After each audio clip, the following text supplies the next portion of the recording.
Hello, ladies and gentlemen, and welcome back to the X-Men Retrospective. I am the mistake of nature, Travis Snell, and I'm joined by... I am the star jammer, Kirkland Patzer. I am the out on a mission, Dylan Moss. I'm the sewer rats, Taylor Field. I'm the sewer rats. I am the sewer rats. Rolls off the tongue. Yeah. Well, ladies and gentlemen, yeah, we're here. This is season 3, episodes 1 to 7. So technically, as we've been doing it, season 3, part 1. You can go back, whether you're listening on Patreon right now, we have 4 episodes stocked right now, or if this is when it's released on the main feed, in the main feed it is there. But yeah, the patrons are getting this nice and early months away. This isn't coming out to the fall, so there you go. And we'll be reviewing all of them. So I guess we're not halfway through, but almost halfway. I feel like with next episode, we'll probably be halfway through the series, which is fun. So we got some good stuff popping off. All the links, everything where you need to know. Who knows what to promote? Just go subscribe on video or audio. Follow the Discord, and there's something going on. I don't know what's happening in the fall. I'm sure there's some. What's a fall movie? What's a fall show? What's a fall game? I'm sure Call of Duty's 10. Out. Saw 10's out. Go check out our Saw 10 review. Go check out Taylor. Probably Taylor, you buying the next Call of Duty? Oh, I'll be there. Taylor will be there. Starfield, right? Starfield coming on the fall now, September, right? Yeah, Lots of stuff happening in fall, just like the X-Men retrospective.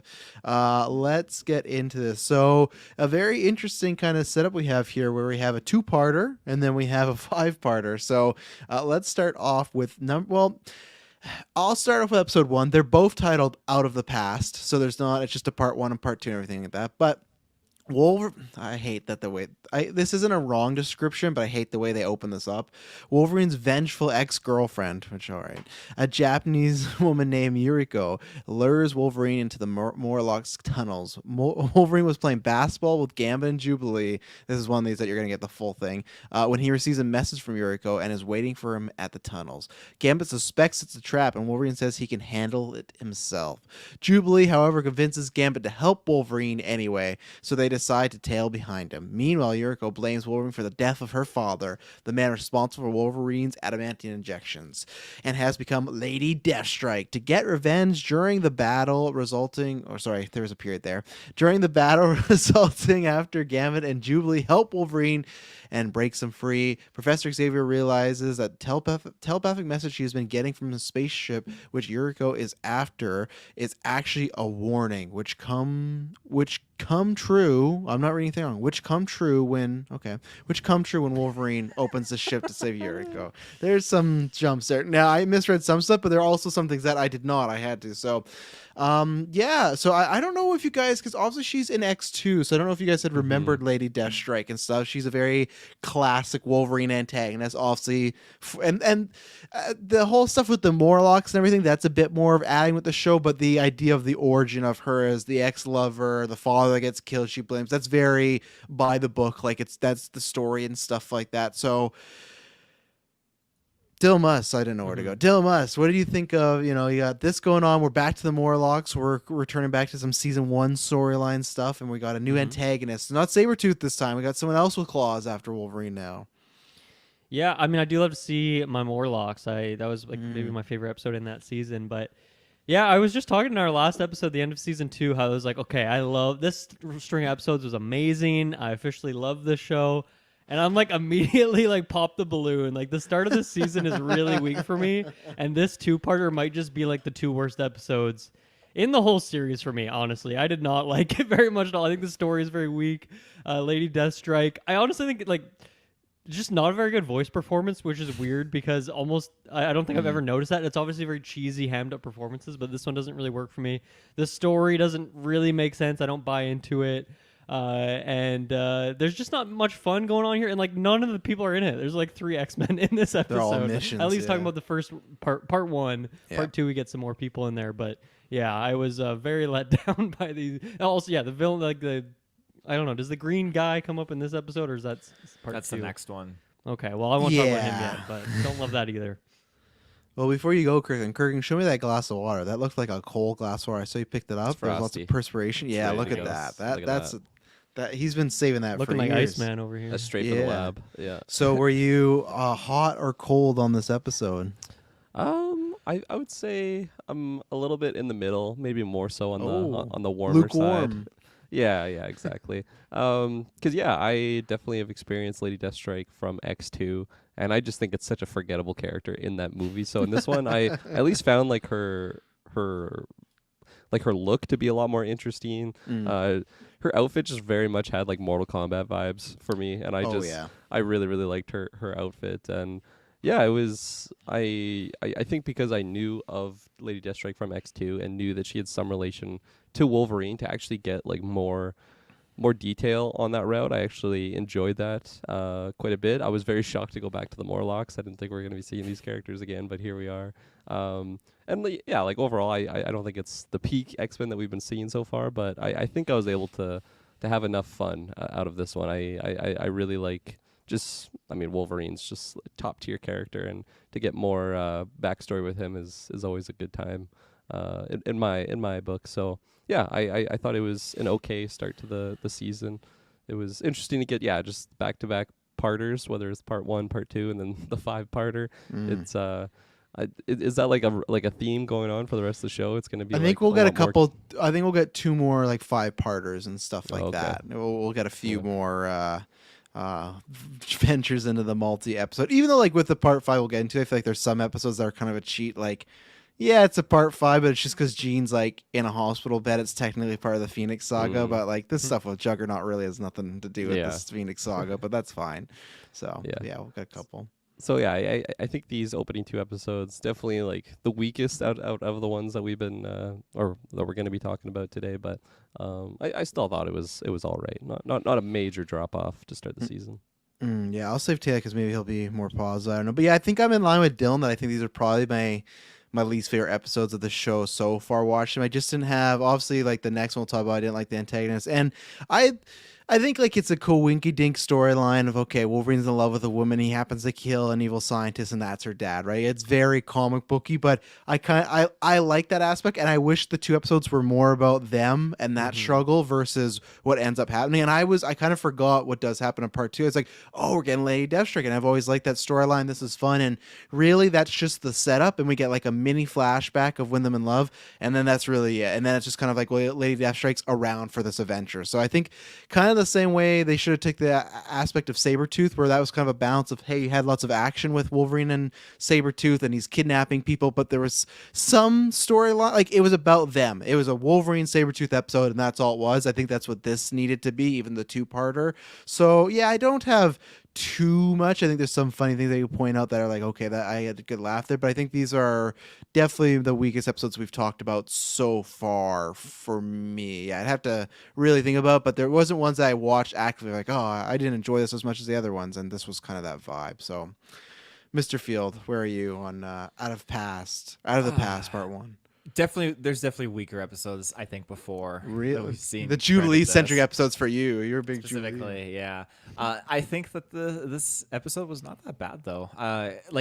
We get better, obviously, in this season, but I like how this was the start of a 5-part series, and I like that it's pulling off of the individual storylines, I guess, which are fun. They're Saturday morning adventures. I totally get it, but I like getting the more transition into these longer arcs. And I think I like it because that's what Clone Wars did. Clone Wars was these one-off episodes for your Sunday morning cartoons, and now here we are. We're getting these arcs and these storylines, and it's all cohesive a little bit more. And don't get me wrong, the show's done a great job at like 2 seasons later pulling things from before and having them reconnect back in the story, which I think is fantastic. But I definitely like how this is the starting point for a direction that I was not expecting.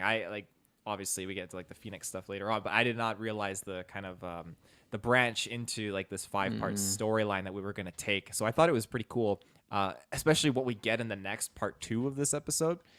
Like I saw the sewer rats and I was not like super like jazzed to see them. I was like, what the fuck's going on? Again, not much of a spoiler, but everyone in this town just has laser guns. Just like the policing in this city is absolutely atrocious. So, yeah. But I mean, it's definitely not my least favorite episode of all time. Oh, well, there you go. Yeah, I was gonna say the other thing too. I noticed right away is I feel like you can see a little bit of a difference of an animation. There's Yes, some I know Yeah. in here that I really like. Actually, it's just there's some strange stuff where there's some angles Scott's suit is entirely black, and it's a little odd. But stuff like there's moments of Wolverine doing some action, or like the way Beast was drawn at one point. It's like, man, this is like they had a good year off or something. Like there's a good break in between of something changed with the animation style or the budget, whatever it is, and I like all that. It has almost I don't know how to describe it at times because it's still that hand-drawn animation, but I don't want to say like anime, but it felt similar to that at times. And yeah, I enjoy the step up. I feel like the Phoenix Saga goes back and forth. It doesn't have it as much. I feel like these two episodes feel like a big step, not a big step up, but like noticeably different, where Phoenix Saga kind of goes in and out. I'm not sure if that's because they're in space a lot or there's lots going on, but yeah, I like some of the new animation styles going on, except for some of the colors are a little iffy. Yeah, the part 2, there's a particular color choice that doesn't really work for me, but we can talk about that a bit later on. Let's see. The only thing, not the only thing, but the thing I liked about this the most is when they get Gambit. I think it's in this episode, right? I just gotta confirm. Oh, maybe it's later. No, never mind. Even the good thing I was gonna say about this episode was a different episode, so never mind. Well, I'll say I don't know if it's my favorite part, but I like the scene of Wolverine, Gambit, and Jubilee playing basketball. That was, you could just tell how sweaty they were because of what they were doing with the animation there. They're throwing some extra gloss on them or something like that. But also, like, Gambit's the kind of guy in the show he's always wearing his suit. Like, even in times when he shouldn't. We've talked about that when they went Yeah. to like that island Genosha, right? And he was still just rocking his suit. It's like, dude, you're sticking out like a sore thumb over here. But I feel like in this season, not just in this 2-parter, but even in the other Yes. part, he's wearing just like other clothing. He's trying out some new costume options, and he just looked weird in the basketball game. I'm like, who is this guy? I'm not used to this. It's taking my brain a bit to just understand what he actually looks like under the suit, what his hair is actually like. I Yeah. don't know. Was that weird for you guys as well? It is for me because he's such a distinctive look when he has the stuff off. So there's always just like he said, we haven't seen his hair. Even when his eyes are in natural clothing, is very odd. So yeah, it sticks out anytime he's like. But I like that. I like that kind of motif that when he's not in his costume, it's like your eyes kind of hurt. Like, why is he dressed like this? So Yeah, I didn't realize his hair was so long as well. He's got like a long ponytail going. Yeah, I mean that was the first thing I really noticed of this season was just like, oh my god, they're giving him different outfits. And to your point, Dylan, like it's not just this episode. Like for the, I feel like this entire season he's just going to be rocking different outfits, which I'm totally down for. A different look. He definitely, like, yeah, he sticks out with the sore thumb when everyone else is like wearing different outfits and he's not. But now it's like he's wearing these different outfits. It's like, I don't know if I prefer this or not because he's just a very weird looking individual. But yeah. do you think Rogue like gave them the heads up? Like now that they're kind of like an item, kind of like you gotta stop dressing like this. You know, like she's giving them some tips on how to dress. And Are they an everything. item? That's a discussion I point didn't too get for that this at all. 7-parter here. I know because they say some things later on, but I'm saying at least like the finale ended with them kissing and they both kind of saying they loved each other. So I in my head they're seeing each other, but there's not a label. That's how I have it. I don't think because they're luckily. Unlike in the past seasons, we haven't seen Rogue. She hasn't been like flirting with anybody else or anything like that. Neither has Gambit. So, and they're not really haven't been in those situations, but that's all I label it as like they're just seeing each other right now. They're not boyfriend and girlfriend, but they're seeing each other, even though apparently he loves her, you know. Gambit's getting it on with other women, though. I mean, that's clear as day in this. When did It's that an open happen? relationship. I don't know if it's part 1, but he gets back late at night and he implies he's been out on the town. He's flirting with that That's lady in true. line at the cinema in front of Jubilee. Like, he doesn't even care to hide it. Like, I that's missed the the thing cinema for me. thing. The late And then- night could be anything. He could The be cinema, that was when bowling. like evil Xavier was attacking them in line or whatnot, right? Oh, with his cape later Yeah, on. the and stuff cape like I think that. that's what Yeah. I think that's what the start of the scene was. Yeah. They were Oh, Yeah. I missed that line. Dang. Well, maybe they're not a he was thing. flirting Yeah. hard with her. Yeah, he's Well, he's like the movie is not going to last all night. I got to do something after this, and implying he's going to fuck this woman. So like, I don't know, man. That's Yeah, right. I And guess then so. I think that's one of the reasons I'm not hot on this season starting off here is that Rogue doesn't show up until like just episode Yeah. 5, and then the reason ends up being that she was out on a mission, even though Out on it's a like mission. these are very important missions that you should have come back for. I don't know what you were doing. Maybe we'll find out in a flashback or something, but I don't know. I feel like they just didn't have the voice actor for a few days, so they wrote her out for a little bit. Maybe her and Gambit broke up. That's why he's like flirting. There, he's on the rebound Yeah. a bit. I don't think so. Yeah, because I can't remember. There's one episode too where Rogue does throw like a shot at him. I'm like, oh, that doesn't seem like a really loving thing to say. But so yeah, I missed the theater thing. So there you go. I'll say that. Yeah, I guess they're not on yet, even though they kissed and they love each other. So.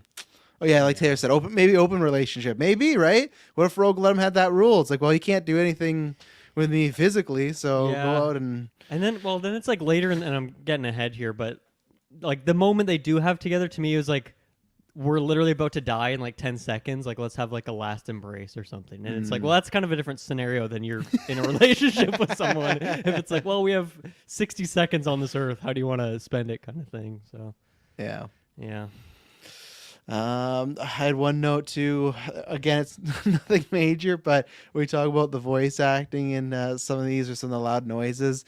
When Xavier gets his first like message from space. Oh yeah. Oh my. Oh my! like screams Not a doing lot. good. no, like It he reminded screams me a of like lot. Rogue taking over Juggernaut's Yeah. spot or Yes, something. yes. Yeah. Or what was happening in Captain Marvel? Remember the Captain Marvel episode? Who was screaming in that? That was Rogue, right? She was just because she was having Yeah. the Right. visions of Yeah. Captain Marvel. Like, yeah, those were some powerful. Like, I'm sure it was a voice actor. Didn't even sound like him at times, but it sounded painful, you know. So Mhm. That was reoccurring too. Like again, Yeah. not to get too far ahead, but in other episodes, it'll just be randomly. He just beams his head, ah, like just can't handle it. He's experimenting with his voice, trying some things out here, I guess. exactly, he's got to get another gig after this one, you know. So what do you guys? Because obviously she's kind of set up, then she kind of tapers off near the end. But what do you guys feel about Lady Deathstrike? Because like I said, you get the origin here of why she's mad at him. They were loving Japan, which is kind of fun. Like they show the flashbacks of that scientist, and it's kind of good that we've seen him in multiple seasons already. So it's kind of a fun, like, oh look, like that guy's that belongs to that person, everything like that. How do you guys feel, or do you think it's kind of a cheesy, too coincidental? You know, just happens to be the same guy, and now she doesn't even hear him out. You know, because clearly her dad was up to some, you know, not good business, but that doesn't matter. Yeah, for me, it's like you went through that synopsis from the Wikipedia, and that's like about as deep as it goes, you know. So it is just very basic. I think that was my problem with it. I think the part that seemed off to me, and obviously this is a very non-realistic show where all sorts of crazy stuff are happening, but still, the fact that she, like, I didn't understand how she knew about any of that. That she knew that like Wolverine was there and he was the reason that he died, and also like we never see that guy die on screen, so I feel like he's still out there and he's gonna come back at some point. So I feel like she's even jumping to conclusion there, and she like doesn't let him explain in any way, and I don't know. There was just too much there that didn't seem to fit, and I don't know. Even the flashback was like pretty fast as well. I like the quick flashback of Wolverine, like as a paratrooper, whatever it is, like drops out of the helicopter, go and do some combat, like his old life. That was the kinda funny. Canadian guys, right? I thought. Or No, that was something Weapon else? X, because there's Alpha Flight, and then Weapon X is like Sabretooth, Agent Zero, who was with them, stuff like that. So technically it is a Canadian team, I guess, but it's not the guy. It's not the superhero team that has the guy with the Canadian flag on him. No Sasquatch. No Sasquatch, no rollerball or whatever. Hey, Oh yeah. you lied to us. Yeah, I feel like we could have gone a lot deeper because of like on paper I feel like it's interesting pieces that we have in play of like this relationship that Wolverine has from like back in Japan, major Wolverine origins vibes Yes. there. Yeah. And I really like the flashbacks too, like the Weapon X thing. I feel like whenever I get that like that scene of Wolverine like first like realizing like what's happened to him and like his bones are just like itchy. That's just such like a disturbing concept. So that was just a good reminder of like how much agony and like uncomfortableness he kind of goes through on an everyday. So like those quick scenes were really fun, but yeah, I definitely agree that we really didn't dive too deep on like the relationship and like this dynamic between Yuriko, Logan, and Yuriko's father. Cornelius. Cornelius, yeah, because I feel like on paper, like that is very interesting. Like we could have had maybe more done with that, as like we could have had a two-parter, but maybe spent more time on like that aspect versus the big green blob that comes in the next episode. But Same could have thing, been? like, yeah. Why is her dad in Canada? Why did they never Yeah. meet each other? All this stuff and everything. I will try to keep track though, because I feel like we've definitely seen this exact scene of Wolverine waking up like in each season, absolutely. and I wonder if we're gonna get it in 4 and 5 as well. I feel like we were, 'cause I feel like they just always do that for like, hey, new viewers, if this is your first season, you didn't know about Wolverine, he was in a tank, and like this is, and I feel like too, we get it like we've gone it multiple times in different seasons. Like I feel like in Wolverine specific episodes like Weapon X, they show it every one. So it's like his bat to tank in Mandalorian. So I'm wondering if we're gonna get it again in season 4. I hope not, because I feel like they've driven home the point of whatnot. Even though I do like the bones is itchy, and it's always fun. I like the headgear and stuff, but I don't think we need to see it again. I think we I'm understand. with you on that. That's how X-Men 97 just opens. Him and his back to tank. Oh, Yeah. honestly, I guarantee you, we should do a predictions episode, and I guarantee we'll get a Wolverine at Weapon X, whatever thing, So who knows? Because they released I know Wolverine's in, but they released a synopsis, and he was not in the synopsis. It was about they have teased that I guess Sinister is going to play a role in that season, so that's fun. So there you go. All right. Yeah. Taylor, you look like Yeah. you're in deep thought. Well, I have not really. He gets a message from space. I've not had much of a, at least that I can remember, much with Lady Deathstrike. I think my only real interaction that I can vividly remember is her in that Rise of the Imperfects X-Men game on GameCube. It always comes back to that Taylor's touchstone Always for comes Marvel. back to it. Rise of the Yeah. Back to Imperfects. GameCube. Yeah. So getting her backstory here was interesting, but I really wasn't really a big fan of her. And I don't like even like her design too. It's just kind of weird, like long, like I like the version where it's like her long nails with the claws, but this is just like long fingers that were Everything like, everywhere. Rancor moment, claws and whatnot. Like just very. This is more peculiar. comic accurate though. Like the movies, they gave her the Oh. adamantium fingernails, but this is more. She always just has like these pointy fingers, which must suck. Like imagine, like I guess she has a healing factor, but you got a scratch, you're just like that. Yeah. that must And kill. Get every she's a scratch. What are you talking about? It's long. I feel like that's ideal. No, I mean like you have knives for fingers, so you're just cut. Like if you have a scratch, Yeah, you're does cutting she have the yourself. healing factor? And Yeah, without she that, does. Okay, yeah, okay, of that's course. good Yeah. then. So I'm pretty sure she does, because I think most of these people that have to go through these like adamantium ones, they couldn't. I think it might be a situation though where they like take the gene and give it to her. I don't think she had that. I got to find that Yeah, out. I mean, as we've established, every character in X-Men has super strength. They Yes. have some form of healing Enhanced stamina. factor. yeah, fast. Yeah, So, and she's a cyborg too, which is interesting. But again, I thought it was kind of like weak sauce. Where she's like, "Yeah, my dad was murdered, so I'm gonna go and join the Weak sauce. cyborgs." And I thought this is. I wasn't like a huge fan of this as the origin, but if this is the comic book route that they created, who am I to argue with the comic creators? I mean, I can't. Well, you argue can with that. you can still critique that comic Yeah. book writing and say that was Yeah. bad. I could mean, say there's it's weak nothing wrong sauce. I don't know. I don't know if I'm. I don't know if no, I'm you allowed. can't, because that's one of my least favorite things. We've talked about this before, where you'll give like something native, not you two, just in general, and people go like, "Well, it's from the book," and you're like, "Well, that sucks in the book then too." People like they'll use that as like, "Well, this is the way it is," but yeah, no, she does have what is it? Accelerated regenerative healing factor. So she might actually be higher than Wolverine. I think the healing factor might come though from the cyborg aspect, like that, Okay, because I don't yeah. think she, unless that is a comic book thing where she also happened to have a healing ability and they didn't know. Like, I hope not, because that just makes it even more like eye rolling. Like, okay, of course you had those powers, but yeah. And then in some comics, Taylor, she can like extend. She can, like the movie, like extend her fingernails, but they're always That looking was in very the movie, wasn't it? because in the movie they just say that she just has.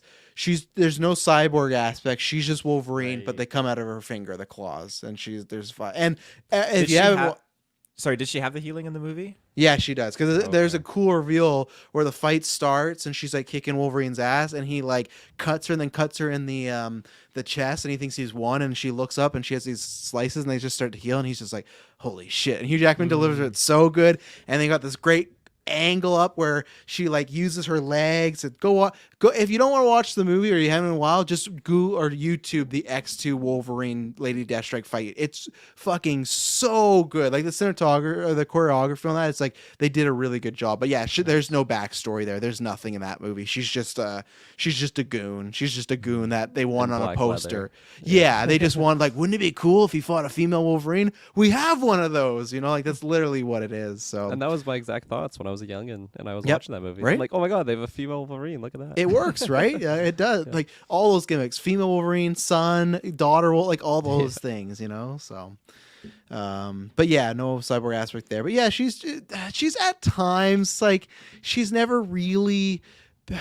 She's had anti-hero routes. Like there's sometimes where she's been on the X-Force, but I feel like it's much more of a Suicide Squad Thunderbolts against your will sort of situation of like, I'm going to help out. But there's been times, of course, because she loves Wolverine where she sees some sort of good. But yeah. Well, with her in this episode, I felt like her goalposts were moving in terms of what her objective was. Because like the little sewer guy stole the tech Leech. from her. Leech, yeah, stole the thing, and she obviously was pissed and was chasing him through the city. And first of all, her one henchman who's on fucking like treads. Like that's the worst fucking. Like I would not be happy to be that cyborg. It's a terrible existence. Yeah, like sure you can get over some rocky terrain, but like what are you like? Are you going on a manned mission to Mars? Like you're just not cut out for this kind of like area. And I You will think say, Gambit stands like a sore thumb? That guy in the airport, I was like, look at this guy. I'm just gonna Go to allot the it metal now. detector. Like Yeah, it explodes. actually no, I'll save that for later because he does something else in the future, which is like a highlight for him, but it fucking bops. But anyways, they're in the sewer and the topic of the goalpost moving. So they wanted to get this tech back from Leech. They go down there. They changed that now because now it's all about getting Wolverine. So I'm assuming the whole thing all along was getting Wolverine, but she didn't know about this tech that this special thing was going to use to unlock and get the treasure, but she wanted it. So I don't know like what the point was of following into the sewers. Like it just seems like it's kind of transitioning a lot. And again, the sewage rats just get the worst fucking scenario dealt. They just get pinned up against the walls in this episode and even worse shit in the next episode. Oh yeah, because they're dealing with Lady Deathstrike, the X-Men, like 3 of them at least, and then something worse. So their home turf is just annihilated by it. But they started it really. If they would have never kidnapped Scott and Jean, they would have known about it and stuff. But yeah, I feel like Deathstrike had a list of things to do, and they're just kind of getting juggled all over. But the main objective was to kill Wolverine, even though I feel like in part 2 that goes away quite a bit. Other than like, I'm gonna get you one day. Like I feel like it's not of the forefront of it's the forefront for Logan because he has to go there and like confront his past, right? But I feel like for her, there's a bunch of stuff kind of being juggled and everything, and yeah, we could have. I feel like we could have took just some of those posts out. We didn't need all these goal posts. Just 1 or 2 would have been fine. But anything else specifically on episode 1? I really like the design, and I mean Taylor just brought up the one track guy with the tank wheels, but like the rest of her crew, I feel like they had some cool designs of just, and really it's all just goes down to like the art style of like the way that they drew these like very like cyborg looking individuals. It just very much reminded me of like an Akira design. If anyone's seen that movie, probably not, but still one of my favorite movies. It's phenomenal and very like cyberpunk, yeah, tech sort of thing like that, and just totally took me to that. So yeah. Nice. Also, I will mention you can check out a side quest episode me and Dylan did. That you remember that X-Men Mortal Kombat fighting game I told you about? Lady Deathstrike is a playable character there because you have to fight her. Very tough, and you have to fight her as Wolverine, but a very tough boss battle. It was a struggle. Yeah. So go play that game. On that, One of the few games you can probably play is Lady Deathstrike. Is she a card in Snap? Ooh, I have not seen that actually, so I'm not sure. They if gotta she get her is. in there for They'll an probably X-Men do some season. like X-Men Origin season, and then she would be the new card or something like that. Or what if this it's month was guy? actually Days of Future Past, and Nimrod was the new card. Nimrod. Yeah. I gotta get in there soon. I don't know when. I don't know. Because I don't want to open the floodgate. But at some point, yeah, it's risky. I wonder I've for tapered X-Men off, but I still jump in there every once in a while. Okay, I wonder for 97, like to time with that would be good to bring her in. They have been doing, they did like the Ant-Man season with the movie. They did Black Panther, so they probably will do something like that. They got to do With the cards, do they ever do like, okay, let's say it's Wolverine yellow blue, do they ever do like, here's his orange and tan costume, or is Yeah, it just there's okay? there's oh my god, I can't remember the name of it right now, but there's variants. There's all sorts of variants. And is for it just the cards. card that's a like the outfit, or is it the power set and what it does too? The ability, the power is always the same. The ability, it's just the visual. Yeah. What they got to do is for X-Men 97, they got to bring in or Magneto's new look, because in this one he's going to be when he's on the X-Men 97 and he has like no helmet. He has this really cool. That'd be it's cool. debatable, but yeah, maybe that'll be the time. X-Men 97 might be my Marvel Snap cherry pop. So.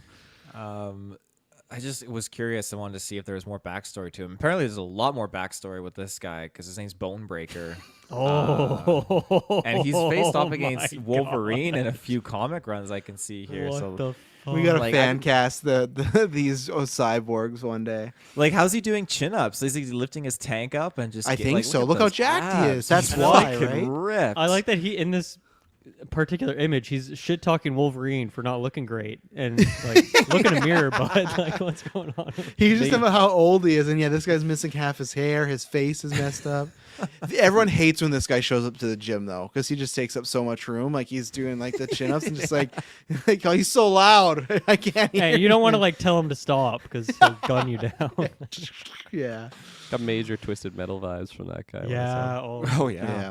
See, I got, for me, it was Metal Gear Solid, like some of the Kojima creations and stuff like that. But yeah, put him in all that stuff. Bonebreaker, bring him in the MCU, man. I'm excited. Let's get it. Yeah, put him in Ultimate Alliance. Bonebreaker's ready. Yeah, let's get a Bonebreaker. 3 minutes. 3 minutes of tank time. Yeah, let's get him in Marvel Snap. That would be. I feel like that would have some cool attacks and stuff like that that. could be You cool. know. Yeah. Man, this is why I just wish Midnight Suns did better, so we could just get Midnight Suns of X-Men, so we get all these weird characters. Imagine having to fight Bonebreaker with your cards. Mhm. I'm gonna get. Are we all done on this episode? Episode 1. Done. I'm a middling to almost going down on this one. I like some of the setup. I like some of the interaction we got with Wolverine, Gambit, Jubilee. I think the other one is a bit more of a. It's tough altogether. Maybe be a thumbs down, but this episode alone, I'll do a middle thumb for now. Thumb down for me. I'll do a single thumb up. I'm doing a single thumb up with Kirkland. There you go. Out of Pass Part 2. Yu-Gi-Oh's Alien Discovery. A Shi'ar vessel turns out to Did be you a say prison. Yu-Gi-Oh? Yu-Gi-Oh! Shadow Realm. I didn't say Yu-Gi-Oh. I didn't say that. We all heard it. sounded like Yukio. I did not say Yukio. I think I said You Yukio, did not. but not Yu-Gi-Oh.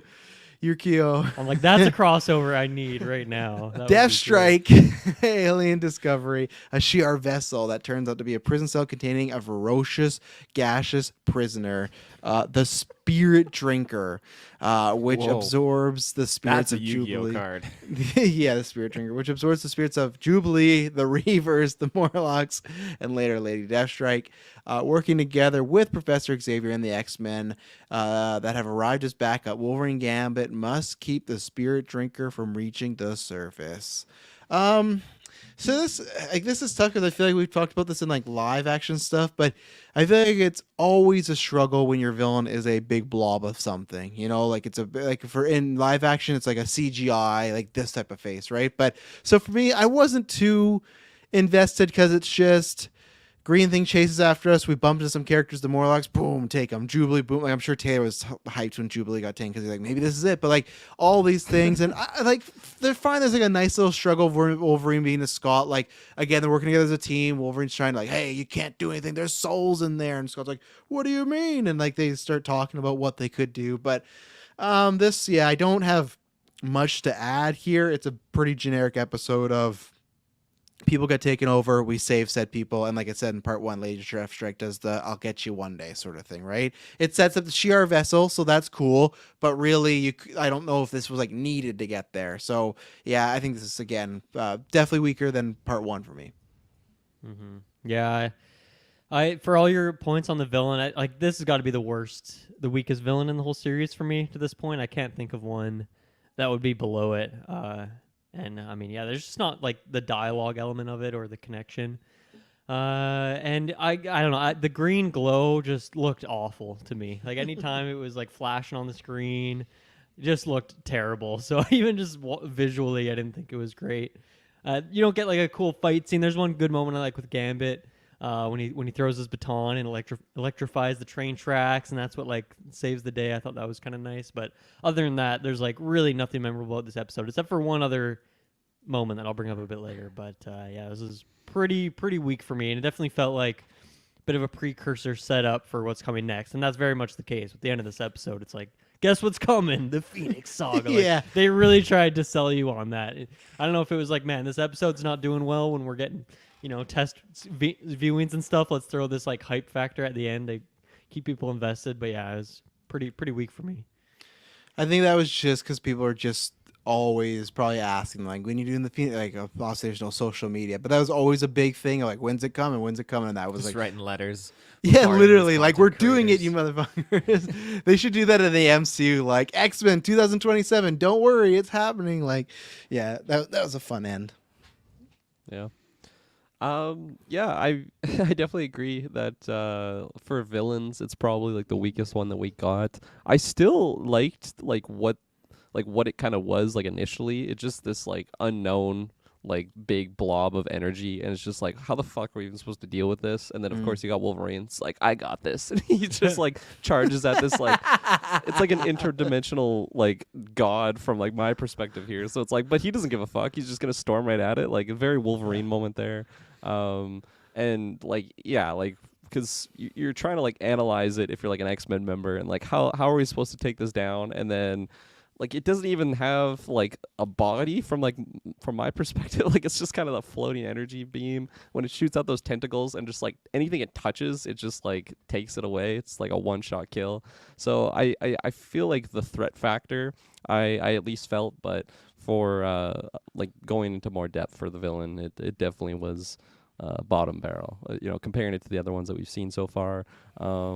The overall like look of it didn't bother me too much, of like the green glare and everything.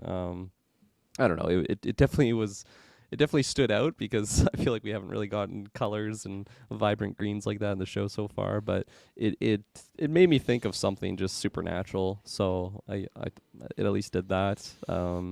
But yeah, I think overall this is definitely one of the lesser episodes with the lesser villain. I quite enjoyed this villain just because it was very terrifying how the faces would appear above its head, and they would be like this moaning, torturous like tone. Very freaky. And this is how do you stop this thing? It's just pure energy. It just latches onto you, absorbs you, and then moves on. Just absolutely terrifying. There's something I was gonna mention. I can't remember it. Shoot. Everything with them trying to combat and learning that adamantium is like the weakness for it, I thought was kind of interesting. And yeah, there was yes, here it is, the scene where it's just kind of cruising around, and we lost some of the cyborgs and stuff like that, and we didn't need to I feel like we didn't need to have this scene, but the sewer rats were already just strapped up against the wall down this tunnel. And what happens? This green fucker just struts in there and just starts absorbing them. These poor bastards are just having the shittiest fucking go at this. In their own backyard, nonetheless. Yeah, in their own backyard. They don't know Forced what to live this thing is. underground. Yeah. They thought, okay, we got the cyborgs and the X-Men to deal with, and all of a sudden this green alien sucking our souls out. Like, just horrible situation to be in. So, yeah. Brutal stuff. Yeah, not a good go for the Morlocks, Like, how do you recover after that? It must be an embarrassing dinner the next day, because you're just stuck. You're just at the will of anything that the X-Men are going to bring down with you.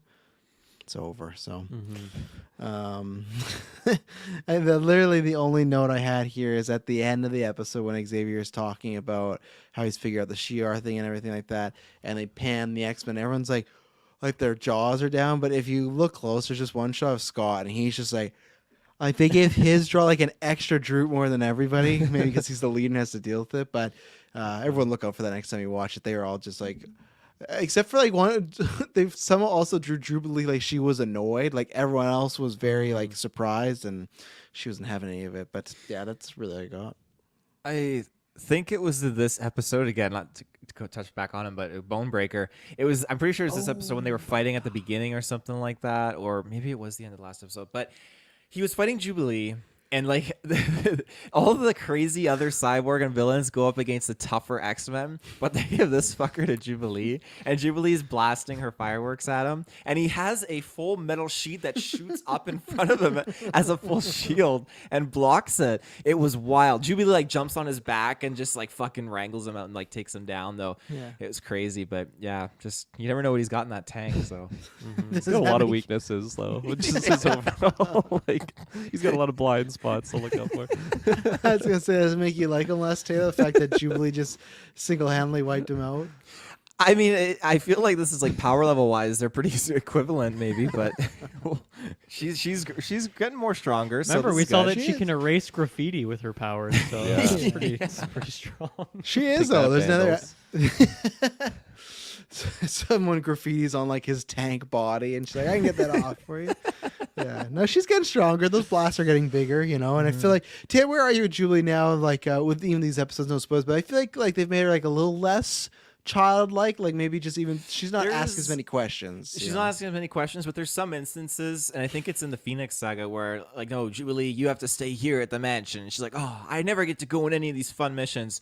This chick flew a X-Men jet out to the wherever land, and like Not she fun. had she went to Russia, and she had what's his pickle? Colossus. Colossus. in the jet. Like she's doing pretty good, I'd say, but she still thinks that they're treating her like a kid. So Well, yeah, they made her fight Bonebreaker, so she took that as an insult. She's Who like, I gotta "Really? take out? yeah, tank everyone, guy? you go there. You fight Magneto. You got Juggernaut. You got Sinister. Jubilee, Bonebreaker." I'm envisioning like on the mission prompt back at the X Mansion, like they have that image of him with the tank and stuff, and he's like a giant. They're like, "Hey, you're gonna fight this guy," and she's like, "Oh shit!" But when they finally get there, it's just this guy. Look out! He has a metal shield that pops up. He'll block your fireworks. Oh man. One thing I enjoyed about this episode is, of course, because we kind of started the episode following up, so it's just Wolverine, Gambit, and Jubilee. Then we're like one by one calling in the rest of the X-Men, except for Rogue, which is not answered until like once Yeah. again I said like episode 5 or something. I was worried. I'm like, did she get cut? My favorite character. Come on, bring her back. But anyway, Beast, when they call him in, he's on a date at a museum, and I don't know if you guys like we're looking at his date's face. But she just looked terrified in every single shot. I don't know if this was like a blind date situation where she showed up not knowing what to expect. And like when we're seeing is like at the start of the date. And she's just like every scene, she's looking like Scott, like just jaw dropped. And he's out here just, maybe it's because she's amazed by all of his knowledge on art. He's like name dropping all these artists and stuff like that. But I liked that sequence of Beast out on this date. I found it hilarious. I found it hilarious because it just seemed like she had never seen like a piece of art before, and he was just like Yeah. describing all of these pieces. She's like, "Wow, you're blue," like just totally perplexed at like Yeah. everything. Like the art is kind of on the back burner though. It's mostly just this date that she was on. They cut out the alternate ending of that date though when he's talking to her, and then it all goes away because he's just in the danger room alone and stuff like that. Oh god, that's mean. Just That's this dark mean. ending. The dangers of the first date. We yeah. saw he has someone in love with him. We He saw that at does. the end of last season. Which I was is wondering strange. what she was. Well, remember they decided to be apart, but it's a Oh yeah. He wants It's to just- save her, but he doesn't care about this girl, the art Yes, gallery. right, She yes. could be in trouble. That's always my thing. I always hate like this happens in the Spider-Man movies too. With MJ and Gwen, like, hey, we can't be together, but I'm gonna see I'll see Gwen Stacy, and it's like, well, Bryce Dallas Howard's life is now at risk. Like, you can't be with any. You either can be with her or nobody. It makes zero sense and stuff like His that. needs, Travis. There's got to be some danger. That's why he needs someone like a guess. black cat, someone who has powers. Yeah. of their Yeah, own. exactly. That's why they're perfect for each Like other. a And they're actually getting bone back together in the comic books. Well, that's what I was gonna say. Wouldn't it be funny if she goes on the blind date with Beast and she's like, "Okay, next date better be better," and just like she has the tail and like He's like, I'll pick you up. Shows up with a tank. her house is like shaking. Get in the cannon. Yeah, 'cause he's like, "Oh, I forgot my wall. Can you pay? I don't have any pockets on this thing." She doesn't have a ramp to get up to her place, so we can't go. Yeah. I'll go run back. He Yeah. blows a hole in the wall. Got you stairs now. And she's like, I hate God. dating, and we're in New York. What do you think the chances are that Bonebreaker comes back for the new run, X-Men 97? It can't be 0, right? 2%. 0.0001 maybe. Well, it depends. 2%? Okay. I want those rumors to be true that they've already greenlit it for 2 more seasons. Because if that's Yeah. the case, then it goes up. In season 1, I'm gonna say like a 1.5. Like if there's a Lady Deathstrike episode, maybe. But if we legitimately get 3 seasons of this show, then I think it could happen. And I'd love to see Bonebreaker back. I'd love to see him square off against Magneto, and it'd just be the worst fight ever for him. Bonebreaker and He Magneto. puts up his metal shield. He just Magneto decapitates just him. slaps him with it. Yeah. Oh my god. There he is again. He man. just takes him upside down and Holy just like, crap. oh, what the His physique, though, man. Like Yeah. he's That's He's Magneto. toned. That's Magneto up there. Look at the hair and everything. Yeah. He just takes Bonebreaker and turns him upside down, just like shakes him like a bully, like get lunch money Because from it- him and stuff like Because that. it's a tank, like I assume he's a giant, right? Or is it just like it's a small tank and he's like a it's regular a small sized tank. man, I think like a it's a- centaur situation? I think it's a small tank because if he was the size of a tank as a Because these man, images make it seem like he's a giant too. Like I don't know. so then was it like a Wolverine thing where he was birthed as a giant but then lost his body, but they replaced it They're like we with have a this tank in stock. I think they Slap just that grew him in a vial or something in a lab. tank test Yeah. tube. Yeah. Yeah, just that we have prosthetic legs or a tank. I'll take I'll take that tank right now. Okay. Sheesh. Oh. Maybe get us back on track here. This is a classic thing. I knew it was coming, but I still thought it was funny. Just we've seen it with Colossus. We saw it with what's the guy who was part of the team originally? Morph. Morph. Yuriko. Like everything's good at the end, but then she's like, oh, I gotta go do my own thing now. She pieces out. So Yep. I'm sure we'll see her again. But I'm curious in what way that'll be. I like because the way it's set up here, like she's not forgiven him, but I think she's not gonna kill him anymore. Yeah. So it could be a thing where she gets called in for a fight, or like if her dad Cornelius comes back at some point and she's coming to save the day and Wolverine's helping out or something like that. Or it could be she's just mad at Wolverine still for some other reason and wants to kill him again. But yeah, I don't know. I think I would be My okay to mother. see her again, even though this 2-parter was pretty weak for me. I'd be down to see more of that as long as it doesn't come with another, or origin story flashback for the 100th time. Yeah. Yeah, I think you'll see her again. And also note to parents out there, don't name your kid Cornelius. Just a name that never sticks. I love that name. I think it's great. Would you name a kid Cornelius? That's a different story. See, that's Over what I mean. Cornwall. A pet, a game character, absolutely. Cornwall. What about Cornwall. Bonebreaker? Bonebreaker must. Bonebreaker is It's pretty good. ready. Kind of rolls off the tongue. What's her middle name? Smith. Yeah.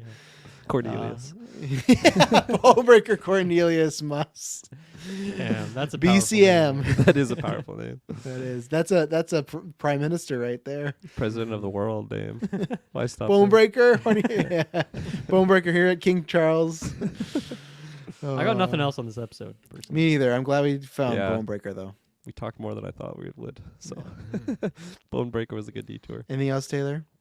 No, they freed the souls, so it's all Yep. good. Right. I, we I should actually- mention that. I will say too, additionally, my last note, when that thing got to the subway and was just killing people left, right, and center, that was pretty wild. Not killing, but absorbing their souls. Yeah.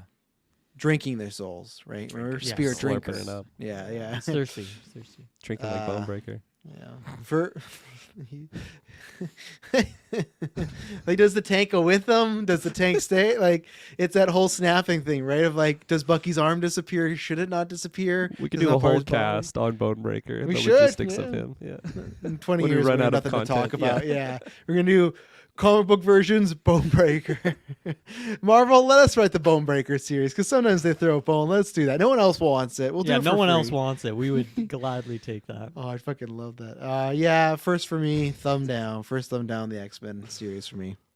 I'll also give this a thumb down. I I think it's my third or will- fourth. I've done a couple here or there. I will thumb down this. Actually, yes, my first thumb Oh my down. God. Damn, think- that's wild. I think like in the moment, I was probably like doing the dishes while I was watching this, so it was like a good like background thing, and like just that it doesn't go past that point. I am gonna say a thumb up for me. I got a picture I gotta show you guys. Oh my god. Take away this guy's Google privileges. He's not gonna. We focus should have given for the the rest of login the He's code. gonna go to Bing. Holy shit! Oh, that's absolutely hilarious.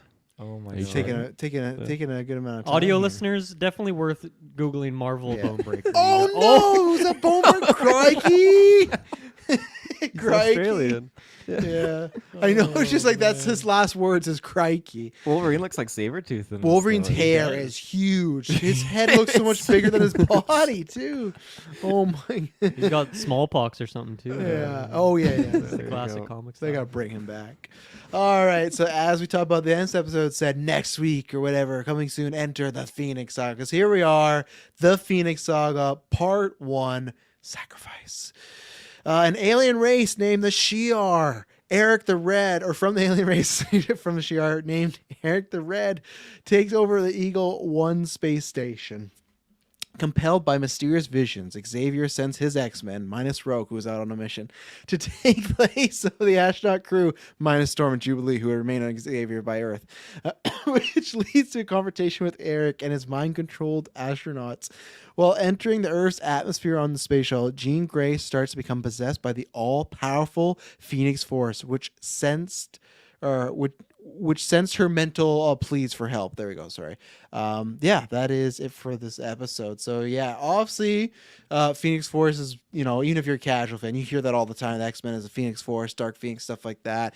We've gotten in 2 movies. So obviously, fans have not been happy with either of them, X Phoenix and Dark Phoenix. But so there's some like variations, especially later on. But this is pretty close to like what you get in the comic books for an adaptation and stuff like that. So obviously, what did you guys think of the introduction of the Shi'ar? You're dealing with this whole space embassy now. The Phoenix Force is not a power. Some people might be confused as an actual, which we're getting more later, something else that kind of adopts with Jean Grey and stuff like that. Yeah, I mean this one we get just right into sci-fi elements. I've experienced the live action Phoenix Saga interpretations, but this is like I guess the most accurate comic book one, and I don't know what I was expecting, but this isn't really what I was expecting, and I don't think that's like a negative by any means. It's just I really thought it was going to be different content than what we got. I wasn't expecting this like full on alien race to just appear here with the Shi'ar and just like the emperor of this quadrant of the galaxy. All of like that lore elements I really found fascinating. It was just so not X-Men in my mind, but maybe I just didn't know what X-Men were to get these characters. The space battle's really cool. I really like just the designs of like the different characters. Very like it reminded me of like an action figure, that one red emperor guy. It just Eric seemed the like Red. Eric the Red. His Fuck, name's like I got like Henry Shikari, the but Red too from another movie we'll be retroing later. So many reds. So yeah, like I found there was just a lot of action figure looking bad comparison since this is just a comic book movie or a TV show, that they can all be action figures, but still I think the elements that they brought into here, it just really surprised me, and I was very interested in this aspect. I'm glad we got 5 episodes on it. Seeing like this version of the Phoenix, I thought her design was really, really cool. And yeah, maybe I'll save that. I feel like I'm gonna accidentally like veer into another episode of the part because I Hard just not kind of to. I This just one's watched them tough, like back to yeah. back. But overall, I thought this was a good introduction to the Phoenix Saga because it was just very surprising. I don't know. I don't know why I was like expecting Apocalypse or something to come back in here because the Yeah. live action just tainted me. I'm the same as you because seeing, just looking at the episode titles, looking forward to the season and seeing the Phoenix Saga, I was expecting a very different thing. Where I guess this is not the Dark Phoenix storyline; it's just the Phoenix Yeah. storyline, right? Very Which is the distinctive, distinction, yeah. that I was not expecting, and that's the only one I've seen from the 2 movies, right? So I liked seeing the different perspective of it, where Jean gets to be the hero and get these additional powers, and how that changes her and who she is. I think for me, some of the sci-fi, the space stuff, the alien races, the cosmic politics, I guess you could call it, didn't really work for me so much. There's a couple interesting characters, but for the most part, I think 5 parts was almost too much for me. I think I would have liked if this was maybe a bit condensed and just the more focused on some of the Phoenix stuff. Maybe cut out some of these other characters, and maybe it could have been a bit more tighter, I guess. But I don't know. They are doing so much here, Travis, to your point earlier. That's like, okay, this is a 5-parter, but like we go on some deviations here that are not conducive to that key plot. So it gets a bit messy at times too. But this isn't for me, this is not bad like that first two-parter we just talked about. I think for me, this is just gonna be more middle of the road. Unfortunately, like even all 5 parts for me don't really elevate too high. So I didn't love it, but it's at least interesting. I feel like I've gained knowledge on X-Men and Phoenix and stuff that I didn't have before. So educationally, I think I liked it, but I don't think I'm gonna remember Takan and the Shi'ar and all these people. Maybe Lilandra, I'll remember her and Xavier and that connection. But other than that, like, there's not too much that I loved about this, but definitely some more fun stuff to break down here. And if we ever play Marvel Alliance 1 again, she's in, Lilandra's in there. There's a mission where you go to crazy. space and stuff like that. So That's awesome. yeah, there's a few people. And plus, like, for the homework wise, I think it'll still be a while, but I think in the MCU when they do it, it'll be very similar to this. It's not going to be like Fox where it's like, oh, it's a power. I bet they'll, because we already go to space, right? So I think Yeah, the it's cosmic part already makes sense yeah. for us. That's good call. Yeah. So one day we'll get live action Eric the Red with this suit that makes no sense as far as he's completely armored except for his side abs and his belly button. It's the weirdest design. Like, you are a warrior. Why are your organs like part like it? Just to bait them in, man, and then he I just get, yeah, fucks maybe them it's up. just so weird. Like, just like Bone Breaker. Like, someone's making this suit. He's like, yeah, take that there, take that off, but the rest, everything else covered. I mean, there's something about Lilandra and Eric the Red's outfits. That Yes. are like, this is lingerie. Like, this is, like, this is designed like out in the cosmos. They have a different need for combat or something. Maybe they're trying to diffuse combat with like sexual prowess or something. It's very hot where they're I from. Too. I forgot what Eternally Lilandra, beaches on Paradise Islands and all this. because Lilandra starts with like a big armor like set piece, and then the next time you see her and she's captive, it's just like, yeah, completely like, a ooh, swimsuit. oh You're my like, God. oh wow, okay, that's a look and everything. No But, wonder Xavier falls head over heels for it. yeah, right away. Didn't need to mime read or anything. But Taylor, where are you on the Phoenix Saga, part 1? I had only the knowledge of just the movies and what that was kind of like teaching us, and we'll talk more about Jean later on. But I thought Jean was just when she becomes a Phoenix Force or merges with it, that she becomes a villain and just very evil. But that's totally the opposite of what we get in here. She's totally like pure of heart, like helpful, like good guy. So I like that a lot more than her being the villain. Just wait. Just wait, yeah. I'm sure we'll get there. Again, with Xavier, they throw him in like the cuckoo place here for this mutant here because they think he's insane. Because like especially when like the two bad dudes like not Cyclops, what's his name? Banshee? No, the big Gambit? guy, Eric? The red. No, Eric the Red. Juggernaut? Juggernaut, thank you. Juggernaut breaks in. There's all this destruction, and then they can see a hole in the wall, but they're all like, "Oh no, it's all in your mind, Professor. Like it's not." They're just gaslighting him. Yeah, they put him in some unsecured location in the middle of nowhere. Very And it was weird this episode choices. where like they were making out, right? Like No, that was the the later doctor episode. and the girl. That was the other episode. Okay. This was like them going to like the space station. Yeah, Oh, it's okay, just right, the yeah. initial. This is the Merged NASA trip. These two Yeah. merged I I was so getting ahead of myself. closely. We don't even see Phoenix in Right. this episode. Yeah. so. So Or I Juggernaut, right? I don't think Juggernaut's in this episode either. Again, they just Hard to keep it It's straight. gonna happen. It's gonna happen. Yeah. Yeah. So with them going into space, I like that it was just like so easy for them just to get on the shuttle and like Jean just like mind trips the guy like. You think that we're all the same, and then it like fizzles out. I think at one point, like, "Oh, who are you?" Like, yeah, it's just some crazy mind shenanigans. And seeing him in space and seeing her like heroically like say like, "Okay, I'm gonna take over flying the ship. You guys get into the array here that's shielded." I thought that it was interesting how this Phoenix Force was just like the exhaust trail from another starship. Initially, because it wasn't its own thing. It was just another ship that was cruising by, because that ship fired upon and disabled the other enemy ship that was nearby, and so they were flying in their human starship, and they couldn't deter out of the way enough, so they blasted through its exhaust stream, and that was like Phoenix Force. So it was a little peculiar to me, but Wow. they're aliens, so it is what it is. They're aliens. Lots of quick flashes of just like the Phoenix's face in this 5-parter. Always just that same shot over and over. But yeah, no, it's funny. Like I've read the comics before, but I'm the same spot where Dylan Kirkman was. Like when I was a kid and I got the whole Marvel, DC, this is what you need to read. Like these are the big ones and stuff like that. Whether it's for my cousin or online, it's like, okay, these are what you need to do. And Phoenix was obviously one of those first ones I cracked open. And I love the Dark Phoenix stuff. For me, it's not that it's a struggle to get through the Phoenix saga. It's just it's a lot of setup and it's stuff where I like it, but I understand that people always say like X-Men are kind of like, oh, they're the Star Trek crew of Marvel, right? They're a bit more sci-fi and things like that. But I don't know if that's the X-Men stuff that I like. I personally just like when they're on Earth doing the mutant versus mutant stuff. There's stuff like last season when we talked about Mojo, like I liked that, but that's because that's just so wild and trippy and stuff. This is very sci-fi with the designs, with everything going on, like stuff like Eric the Red. He has that outfit, but at the end of the day, he still just has like a gun as his weapon, so it's just like, okay, like, so for me, he just, all the X-Men are scared, like he pulls this gun out and everyone's like, oh, like they've never seen a laser gun before. But so that's where the setup I think it's good. I like the storyline, but it's nothing like I'm always enthralled with. I don't love the Phoenix Saga. The Dark Phoenix Saga, yes, because that's when we got a lot of emotion involved, and there's like, that's where the tension's at, right? But this is just, it is cool. I like the idea of, okay, there's something here. Like even as a kid learning about like the Mcron crystal and all this stuff, it was not how I was expecting to go when I read this. And like I said, the show follows it for the most part, but I was not expecting it to be this kind of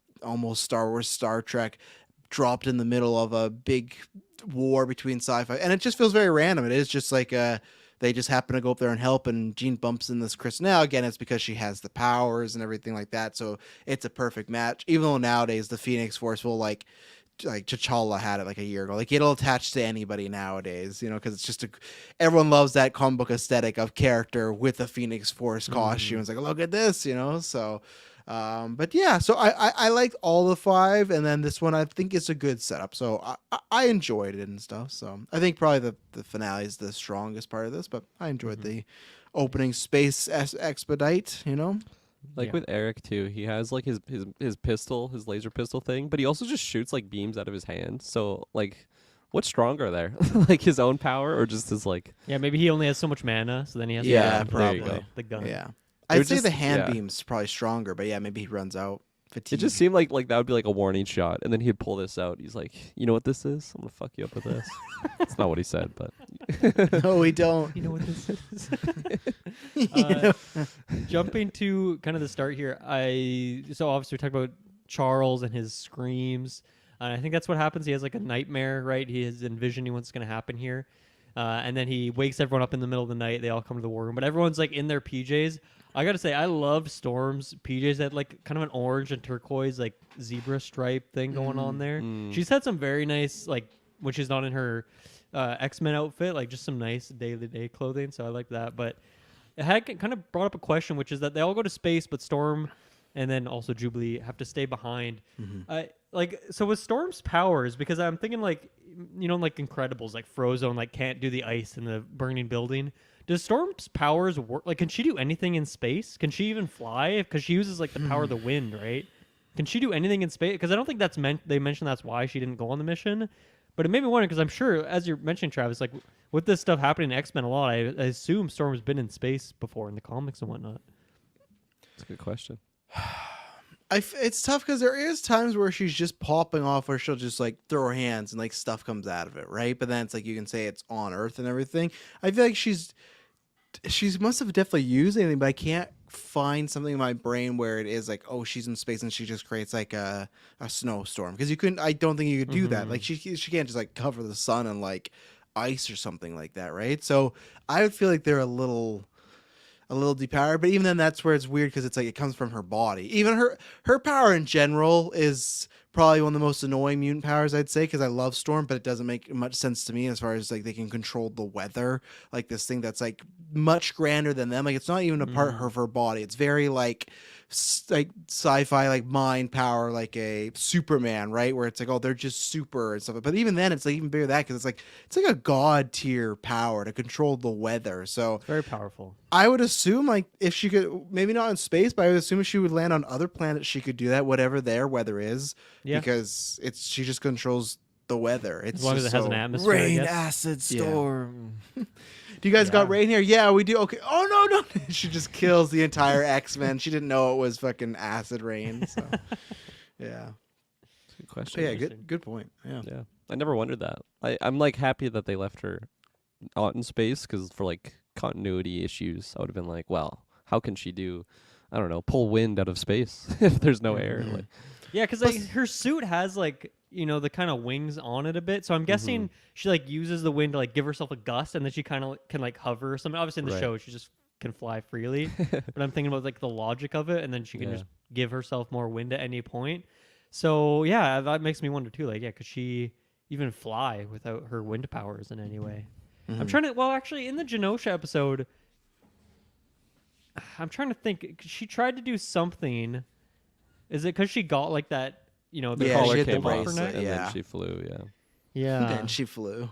Yeah. Okay. So there you go. Anyway. And I think she's a good one to leave behind, even though in this 5-part, Charles clearly says who the leader is because he says something about Scott like being the de facto leader when he's gone or something like that. So he, Well, I Storm's like number 2, I thought, under Scott.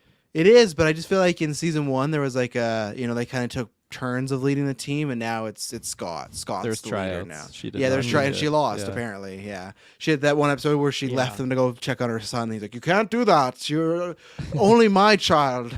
No leadership for you." But yeah, he does deem Scott as. I think it's when they're going to space, and he's like, "In my absence, Scott will be the leader of the X-Men and stuff." And again, I think Storm's a good person to leave. Not even just the powers in space, but good to leave the mansion because. If it's just Xavier and Jubilee, I'm sure they can hold some stuff down, but you need a little more firepower than if someone has a shield. And we've seen how powerful her fog is. Like, Yes, that's insane. yeah. She could just dispatch any number of foes by making it invisible. But the X-Men can see, but not the police officers and stuff. She left enough Yeah, exactly. density She can out of the. put the particles exactly where they need. yeah. She does like a thing where she like designs like this. Like the fog to go like around their eyes, like a little god. They've practiced this in the danger room for sure, Probably. Like, That's a good no, idea. yeah, but If it goes if it goes to that extent, I think she is the strongest X-Men member actually. to like have that much focus on like well, move it out of the way of the eyes for all. and I hate these to say it again, characters. like dipping into some of these 5-part series, Scott gets taken out a lot in this 5-part. Like he is down and out multiple times, getting kidnapped. He's hurt. I'm not saying maybe Storm would have got hurt as well, but I just feel like Scott is on his ass like 3 out of 5 episodes here. And on his ass meaning like he's unconscious and they have to get him up or someone else takes him. It's just like I know he is the leader, but it's just so funny that he's constantly He's a glass saying- cannon, right? Like he has really no way to defend himself. So if he can't get like a good shot off, and sometimes his shots just do nothing for whatever reason. I think too, like the leader doesn't have to be the strongest member. It just has to be the highest brain. leadership stat, and he's maxed that out.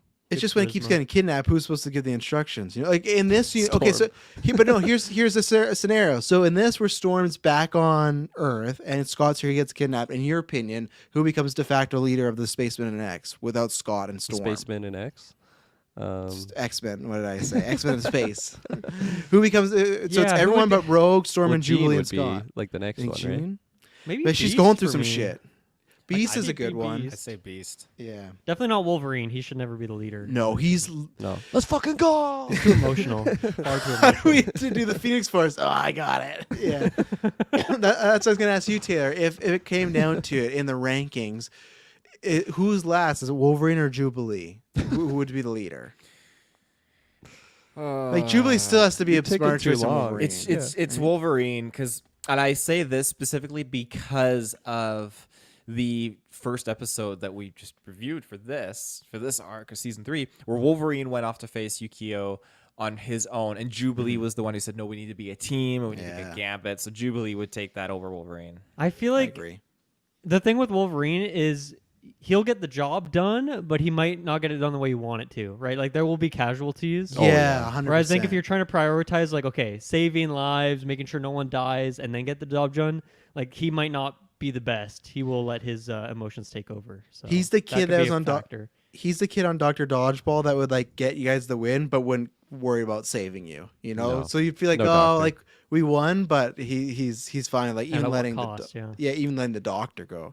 Man, I still wish I played some Dr. Dodgeball. I'd just love to be in a game right now. The I completely statistics. forgot about what that was until you just said it now, Dr. Dodgeball. You just opened up Yeah. a whole new memory bank of mine. And I just remember when the doctor goes down, that like changes the game. Like, man, we can't heal Oh, yeah. anybody else. We're in the end game now. Yeah. That's what you'd say. You turn to your teammate. We ever do a live GV event, we're doing some fucking dodgeball. Everyone will sign waivers, but we're doing like a doctor team dodgeball and stuff like that. But Sign waivers. Am I gonna get injured or something? no, like if we had fans Lead balls included instead too. of dodgeballs. Lead balls. There will be casualties. Yeah, is there anything more on this episode? How do you guys feel about? I guess we got introduced. How do you feel about? His name was Shakiri or Shakira, not Shakira, Shakira. but Shakira. Eric the Red. Oh baby, when you shoot like that. No, what do you guys think of this introduction? He's a very, like Kurt said, like comic booky. I need control. He's big and tall. He's muscly. Red armor, so you know, okay, this guy's overhyped. bad right away. What'd you say? He's overhyped. He's okay. You can Yeah. you start. Where do you? Right? where do you- Who's overhyping him? Eric the Red. Madison was like, when did you see He's Eric? overhyping himself. Yeah, I have a reason for that, but that was shown in the next episode, not this one. Oh, okay. Yeah, I just feel like he just like strolls in there. He's talking like even like the other villains we got. Like I feel like there's a lot more to them, but like this guy, like, he's just like, I've been on this planet this whole time, waiting for like my chance to like prove something to like the prince. To prove Like, something. Yeah, it's just and it's in this episode it was okay, but it was the next episode that's where we got more of his dialogue, and he just tried to pull a fast one on Juggernaut and the other guy, and I was like, what the, like, he's such a doofus. So Not a fan. Doofus. Yeah, I don't think he's bad. I don't think he's good. He's just sitting there right in the middle for me. He's fine. Yeah. I will not remember him when we're at finishing season 5. He will probably have left my mind at that point. I should make a note. Ask him who Eric the Red is and see if Dylan you remember and stuff like that. I mean, we've talked about him quite a bit here, so maybe that would establish it. But if I was Yeah. just watching the show, I would definitely be like, "Who's that again?" I love his look. I think it's fantastic. Your next Halloween costume, walk around as Kirk in the Red. Oh yeah. Belly button exposed, side abs. Shay won't go anywhere with you. It's between that and Bone Breaker right now. Yeah. Taylor, I can see in the photos that you uploaded an Eric the Red one. Is that for I did. something later? this is for the next episode. Okay, and then I also see you upload this. Why does this need to be in here? gotta That's be got to back be there. in there. Hereditary That's in there just for from- Kirkland. He Do can we just have the whip it out. Dexter face as our like? Oh, we don't. I gotta. Oh, I'll get that back. Don't worry. I'll put We need that that. back. Yeah. System settings. I mean, I want to talk to you guys about this NASA trip, because this plan is pretty wild, where they break into NASA, the X-Men, to invade. They essentially knock out everyone who's on this NASA expedition except for the captain, and then Jean mind wipes him to make it seem like they are the rest of the crew, and then they go up to space to do this thing. Obviously, I'm ignoring the realism of that, the fact that they get up to this space station in like 5 minutes, and this whole event takes place in like, a few hours. That's whatever. I can forgive that. Yeah. But I just felt like morally, this is maybe the like most like ethically fucked up thing the X-Men have done to this point. Like there's been like Yes. at one point like stormed through a building at someone, so that's like, okay, there might have been people in there, probably not, but even then that's like just the property damage. But I felt like I was a bit icky at this. Like, man, what are they doing? Like, and this is a long shot. This is even going to work in the first place. And like, what if something goes wrong? None of you know how to operate like this space thing. You could be stuck in space. It's a whole mess. So I thought it was just totally fucked up what they did here. Well, they did say like we don't break into government facilities. I think Cyclops said that, but I'm Even pretty though they sure have. they That have. was the first episode. Wolverine's of like, season if it was one. up to me, we'd do it all the time. But it's like, That's I how was like, Beast got strictly captured. That's against the rules. Yeah, that's true. That's how Beast got captured, and, And how then he was out lost for a Morph. season, so that's like big Yeah. consequences there. And Morph, obviously, he's not around now. You'll get him back, Morph eventually, but they just didn't have room for him in the Phoenix Saga. I think but he's just still rehabilitating. So you will get that story of him coming back as a member. But You know, Dylan, it's that one versus a million argument. You know, it's like what's gonna they're not killing anybody, but they got to do these things. But yeah, it's an odd mission. It's especially, I guess, because NASA are already going that way. You would almost like them to just kind of have some sort of way of them getting up them themselves and saying the NASA thing. But I just put myself in that the captain's perspective. I imagine today we're doing a mass record day, recording probably about 4 to 5 hours content, and then if I just snapped at it the whole time, you guys for someone else, Bone breaker or something. I just morph into someone else. Yeah, I knew I heard something, but yeah. So no, it's questionable, but it is weird for them to say we don't do that because, like I said, they have done it before. So, but I guess it's just a desperate times, right? And especially because it is weird that Xavier, they're just going on a whim, right? And I guess it's not a whim because Xavier's hearing stuff, so like he's had a track record before, but there has been times where he's been wrong. Like, remember we had this with the Island episode where they were kind of iffy about it, but Scott's just like, no, we're going, and then that turned out really bad, or no, what's the other way? No, Scott didn't want to go. Xavier wanted them to go because someone was, I think Morph was pretending to be someone or something. Someone said something to Xavier like, hey, we should go, and Xavier was like, absolutely, and Scott was like, I don't know about this. So Xavier doesn't make the greatest plans at times. So He's also very emotional. Like him and Wolverine, I feel like. Yeah. Sometimes you would think Xavier would be the most logical of the crew, but that ends up not being the case more often than not. No. Sometimes you look at him and he's like, I don't know if you're fit to lead, sir. Or no, he is unstable as fuck. Oh my god. Like that's one thing. Now he's getting pings from like the outer space and stuff like that. Like this guy's mind, it must be so fragile. If, like at any point, like just some random lover can just pop in from out of nowhere. It's insane. Like I will say in the comics, like I've said this before, where he's a bit more arrogant and a bit more of a dickish, so that lines up. But they do give him more times where he's successful or seems a bit smarter. Where I'm not saying he seems dumb in here, but he just seems like a risk taker in this series. You know, like he's always down to like. There's not many students in the school, but he's down to put their life on the line if it comes down to it. I also I thought that this part of the plan that they were going to use Jubilee as bait, and they're like, okay, so you're going to get caught, and then we're going to break you out. But like that didn't really make sense to me because she like distracts 2 guards, and then that's like what gave them enough time. So I thought like that seemed like kind of a weird thing to put in there, and also he just didn't want her on the mission. Yeah, just sorry, Jubilee, like you're gonna get caught by these government officials, and like we'll try and break you out, but priority is this other mission. So I thought that was funny. And then lastly for the mission, I just thought it was hilarious that one of these astronaut suits fit Beast. Like what was going on there that one of these things just like worked for him. Like huge guy, former NFL right tackle that's with now pads at NASA. on. Yeah, with pads on. Juggernaut was like in NASA at one point. Yeah, no, that doesn't make much sense. And yeah, with Jubilee getting captured, like what if those guys were like FOH guy? Like they work for NASA, but what if they're secretly racist against mutants? That crossed my mind. I just laughed because it was like, oh yeah, you're gonna stay behind. They're just gonna capture you. They just like open fire as soon as they see you. It's like, oh, it's a mutant killer. Yeah, imagine that. And they're like, okay, who's bait next? Okay, Beast, you're gonna be bait. It's like, how am I supposed Sticks to out, yeah. Well, and talk like, about your art? If I remember correctly, I'm pretty sure Cyclops dropped the line that like we need you to get captured, otherwise they'll just cancel the mission because they think that like something's pressure. breaking or something. So Yeah, like Jubilee right. was breaking in, so it's just like a vandal or something. It's like okay, But like we if they're got her. gonna appear as the astronauts anyway, it's like, well, there shouldn't be anything wrong with the mission then. Yeah, that's fair. It did feel like a weird stretch for me.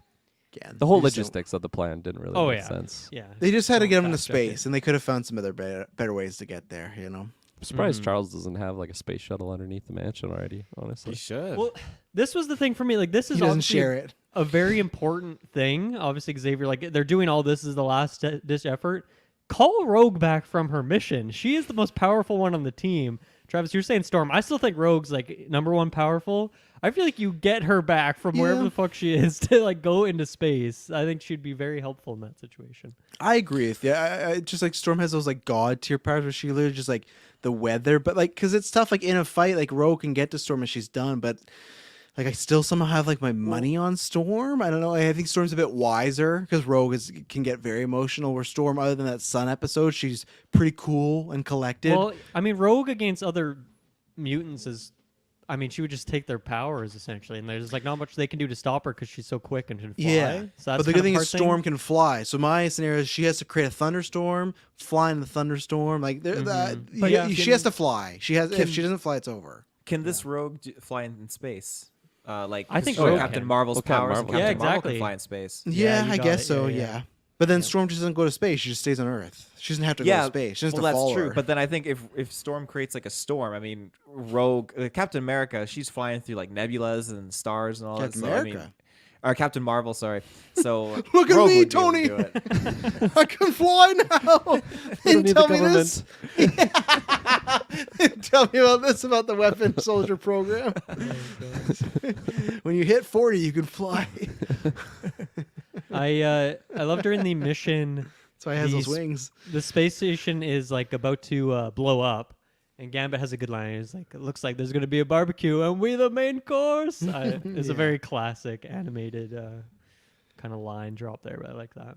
And this was the episode where, at the beginning, when Xavier was telling him all the plan, this is when Gambit was wearing that snazzy suit. He had the ascot and everything like that. Yeah, like the And he had his scarf. hair like down. I was digging it. He was looking good and stuff. Everybody Again, was in their still jammies, odd. and he was just repping this like very classy outfit. Well, because he was just So? out on a date. He's or on the town. We don't know for sure. He could just No, been he was seen looking a at movie. someone's apartment. seen a movie. Well, maybe that's maybe Rogue's not on a mission. Maybe it's a lie. I'm just trying to headcanon myself. But yeah, I liked his fit. It was very nice. I was like, good job, Gambit. You know. There's at one point when the guy goes down the pilot, and I understand what Beast was saying. It just sounded like a insult to Scott because Scott he volunteers to fly, and Beast says the chances of survival if you do that are too small to compute.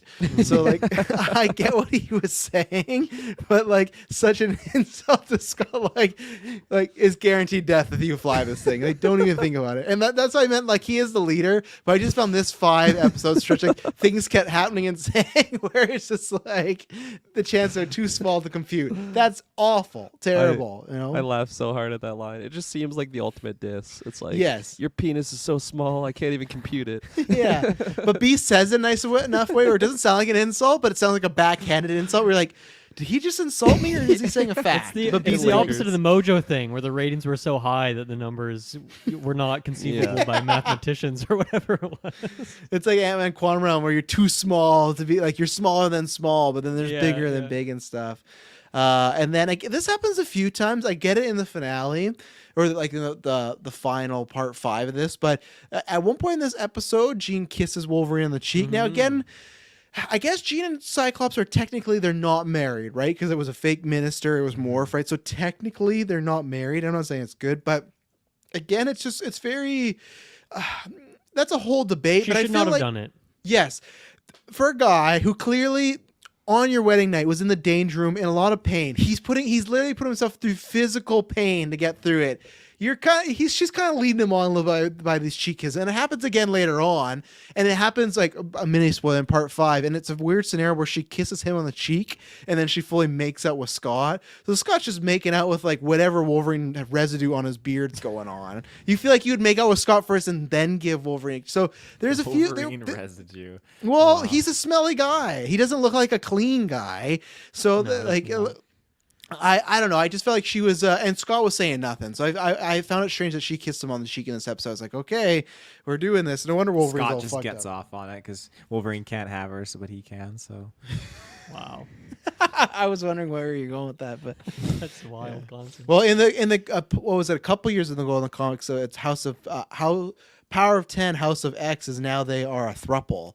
They actually have like they've agreed to just be an open relationship with all 3 of them, and it's been stated away that Logan and Scott have actually got it on too. So they're just, which actually for me, I know some people think that's weird, but for their 3, I'm just like, you know what?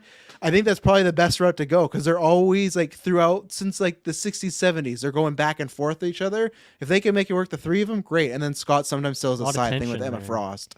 Yeah, I could but no, s- I they're could actually see, the reverse. They're very happy now, like the 3 3 of them. They're good to go. No, but I mean, like, that's what I mean. Like, it was all that Oh, tension yeah. for all the years to finally let go, as it were. But I could see, like, Wolverine being into, like, Cyclops, like, blasting some lasers at him as they're doing it. Just like, oh, like, he just gotta likes watch all the- that sensation. He's, like, growing back. Just You got to open watch The wounds. Boys. They do a joke like that where there's a hero Okay. that likes, there's the eyes and they like that sensation, All right, literally. there you So, go. yeah. Love There it. you go, Wolverine. Yeah, that's all the notes I had for this one. Same. Yeah, I got nothing. Okay. Thumb up Middle for me. thumb. Middle thumb for me. Dylan. Thumb up for Middle. me. One thumb. I'll do a thumb up. One thumb. Oh, Taylor did the freak out. He went like this. See, like, That was a 45-degree angle on that thumb. there. yeah. Okay, so part 2, The Dark Shroud. The space shuttle crash lands in a Jamaica Bay. Though the other X-Men are unscathed, Jean Grey's fate is unknown until she flies into the air displaying the powers and her new costume that she's never used before. Well, yeah, no shit. And proclaims herself as the Phoenix before collapsing and suffering from confusion, memory loss, and a vast set of new powers. Meanwhile, Xavier's pain psychic connection with the alien presence manifests in an astral projection of Xavier's dark side, who is hell-bent on destroying the X-Men. Tay, I want to hear your thoughts first on this episode, and maybe don't speak specifically to Dark Xavier because I know we'll get there, but it's there's some fun stuff that happens here. Yeah, like him having more of like the mental stuff going on, like particularly when he gets on the roof to go on a ship and there's like another vision that hits him and he's like, and he crashes his ship into the roof of this hospital. Like, poor fucking decision. Very, very poor. But yeah, there's so many different things going on because Jean she passed out. Now she's in the hospital. You have Scott trying to like comfort her, and Beast is just trying to like I feel like Beast is the voice of reason here because he goes out and Wolverine's just tearing shit up down in the alleyway. And he's like, well, maybe we go like frequent like a nightclub or something like that. And Wolverine was like very interested in that. And the cab comes and Beast like sticks his head in the window. And the cab's like, like races off. And Wolverine's like, thanks, Beast, but I think I just got to be alone right now. I like that you like that specific instance. I of those just two. get a kick out of it because like Beast is like probably thinking like, let's take you to like the strip club or something like that. So You think Beast was gonna take him to strip club? oh, I think so. This is where I go to Yeah. relax. Yeah. Decompress. He's like explaining the strippers like the art, like, and this one's candy, and like he has like everything, and Wolverine's just like, leave me alone. They're just trying to get drunk, but yeah, it happens a bit more. But even when they cross over in the Spider-Man series, Beast and Wolverine are very connected. They have like, I don't think it's just because like he's a beast, but I think they just have there's some sort of bond there between the two that I Same quite hairstyle. like. At least in Yeah. the show they do. Yeah. I always like the like that relationship too, whether it was like Hugh Jackman and forget his name every single time. But, Kelsey Grammer. Yeah, there you Yeah. go. I really like their dynamic in the live action, so it's nice that it translates well, whether it's I imagine comic books, but the cartoon as well as live action. Beast just gets to do a lot more in this season, which is something I like. He's actually fighting again. He's just in every episode pretty much. Has a lot more dialogue and stuff. Feels like more part of the team officially. So I don't know if he was like he got out of prison. He was on probation for a bit, and now he's like fully Going to immersed back in space. there. You can go to but I'm- space now. Yeah, exactly. no holds barred now. I'm glad to see he's kind of in there now, big time. He's just awesome too. Like, and I love like it's never surpassed this. Like even the comic version, like this is my favorite version because I love the voice actor. I love just how he is the voice of reason. I love how friendly he is to everybody, and it just feels like his relationships with everybody are similar but different. He knows how to tackle people different. So I don't know. I feel like he's not like Gandalf, but that's how I always think of him, as like Gandalf of the group, you know, where he just feels if anybody has a trouble, they will turn to talk to him, you know, even more. And of course, sometimes in the show they do choose Xavier, but it's maybe a mistake in this show. But you know, he's doing his best. So Yeah, I don't know. I guess my brief thoughts on this, and honestly, just for all part 5, is that I like it. There's some good stuff in here, but it doesn't really elevate to the heights of where the show has been for me. So I like it enough. There's some good stuff, but not my favorite Stringer episodes. Yeah, I thought this was a fun episode of just seeing this version of Charles popping off. I didn't fully understand his design of like, did they just give him like the cape to just make it look like not Charles? Like Like, Magneto, right? Like it's like Like, my I friend guess took so. a cape, but It was weird, but so I don't fully love that decision. But overall, I thought I had never seen Charles like this version of him just split into like that dark version of himself. Funny, just paralleling another show that we did a review on. So yeah, I thought overall it was kind of fun to just see this situation of a dark Charles kind of going to fuck with the other X-Men. Not too different from like Morph when he was doing that, having his way of just changing his persona as other characters to mess with the other X-Men. So like that, I feel like that overall idea is fun for me, of just a character that we know and trust, but just like a dark side of them just fucking with the other members. And yeah, not like a standout episode by any means, but I definitely think it was spoiler thumbs up for me. it's funny. It's like you talk about the Morph thing, and I enjoy the Morph one so much more because he is like kind of taken over by Sinister, so it's not exactly him, but they just do it in a way where it feels it's more him. It's more decisive. It's more like I like that it's okay. Morph's in there. He knows all the weaknesses of these teams. He's put them together. Where this is just Xavier's mad and he's fighting the X-Men. You know, and for me, I think this one is probably the lowest of the 5-part. I just think the Dark Xavier's just kind of goofy. Like I feel like they could have done it better. And I think you mentioned with the cape, like everything, like the conversations. And I get it. It's the whole, well, they're taking the worst part of you, and that's what's projecting out there. But it just feels like there's zero subtlety. And I know this is like a Saturday morning cartoon, but I feel like the show's done that. And I enjoyed the Morph aspect a lot more when he was sneaking around, and there was just some tact to it, where this is just the X-Men are living their lives, and evil Xavier pops up like, that's not Xavier, or whatever they'll say, and it's just that over and over and over again. So I think for me it was a fine episode. I think I almost get more, I like it in a so bad it's so good sort of way, because I don't know what they're doing Xavier's look here. It just kind of like, because it's like a cape, but it doesn't look like a cape. It looks like a wrinkled suit that's been made into a cape. Like it's I was like gonna say like a blanket. It's like a makeshift cape I've made. Yeah, it's like he doesn't look cool. He doesn't he doesn't look like an action figure I want to own or anything like that. So I don't know. But yeah, that's where I am. I think it was a fine episode. I think it was just to establish, hey, Jean is really hurt and there's something going on there. That's what I feel like it was trying to get across, and I think it did that, you know. So And like maybe you guys can remind me here, but does anybody ever address the cape? Like they're always like, it's No. Charles, but he's walking. Like it ends there. It's not like he's wearing a cape. Like what, and like why I is think to me too, it's not even that he's walking. When he gets to them, he's like his face, like he does not look like Charles. He's so angry and so mad. So there's not even like a, hi students, follow me, and then he turns. It's just like right away, like, I hate you, and he's shooting stuff. It's just like, that's what I wish they could have done something different. I get it, because it's just this pure anger and the dark side of him. But it's just I feel like he is a very just grumpy. Like I've never seen this guy smile before. You know. fair, but like this is not a smile. His face is like his brow is distinguished. I feel like he always looks like that to me. To me, he always looks like just not a good person. Like he always looks like he's harboring some deep secret. I don't know. So what about the cape? Would you have been like, hey, why is Charles wearing a cape I think I'd be more shocked by him flying around than I wouldn't even notice the cape. or walking? Yeah, Yeah, that's fair. Yeah. yeah. I like how his the dark part of his mind that exists. He envisions this version of himself with a cape. Like that's his manifestation. His true self, his greatest version, Yeah. has a greatest cape. version. Yeah. Is that Wanted you to have too, a cape, Taylor? But they're like, no, that's a bad guy thing. Oh, You I'd can't have a rock the cape. Yeah, there's certain boots and capes that I'd love to wear if it was Oh.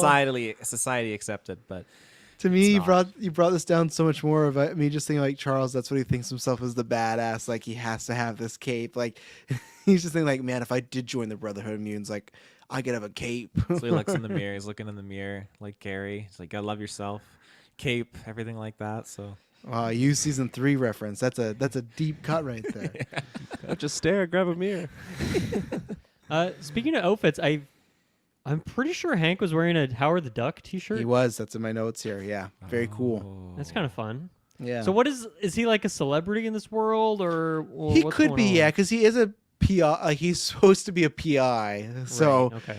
I've kind of always been mad that Marvel has not done, and obviously now they're like slowing down the content, so we probably never will get it. But the fact we haven't got like really a what if. I know he was in one what if, but I just love it if we got a Disney Plus special. And again, they probably won't even do that. I just would like more Howard the Duck as the PI. I would love them to do that. And they were going to do that on Hulu, but they canceled the series because then Feige got control of that and he didn't fit his plans. But yeah, so technically he probably would be known as like a space PI or someone that you could go hire. So they should have hired him for this job, actually. You know, What he is would just be Phoenix like an Force? Earthling in this actual world, I guess, because I guess so. Yeah, he still could talk though. Obviously, he still has that function. But yeah.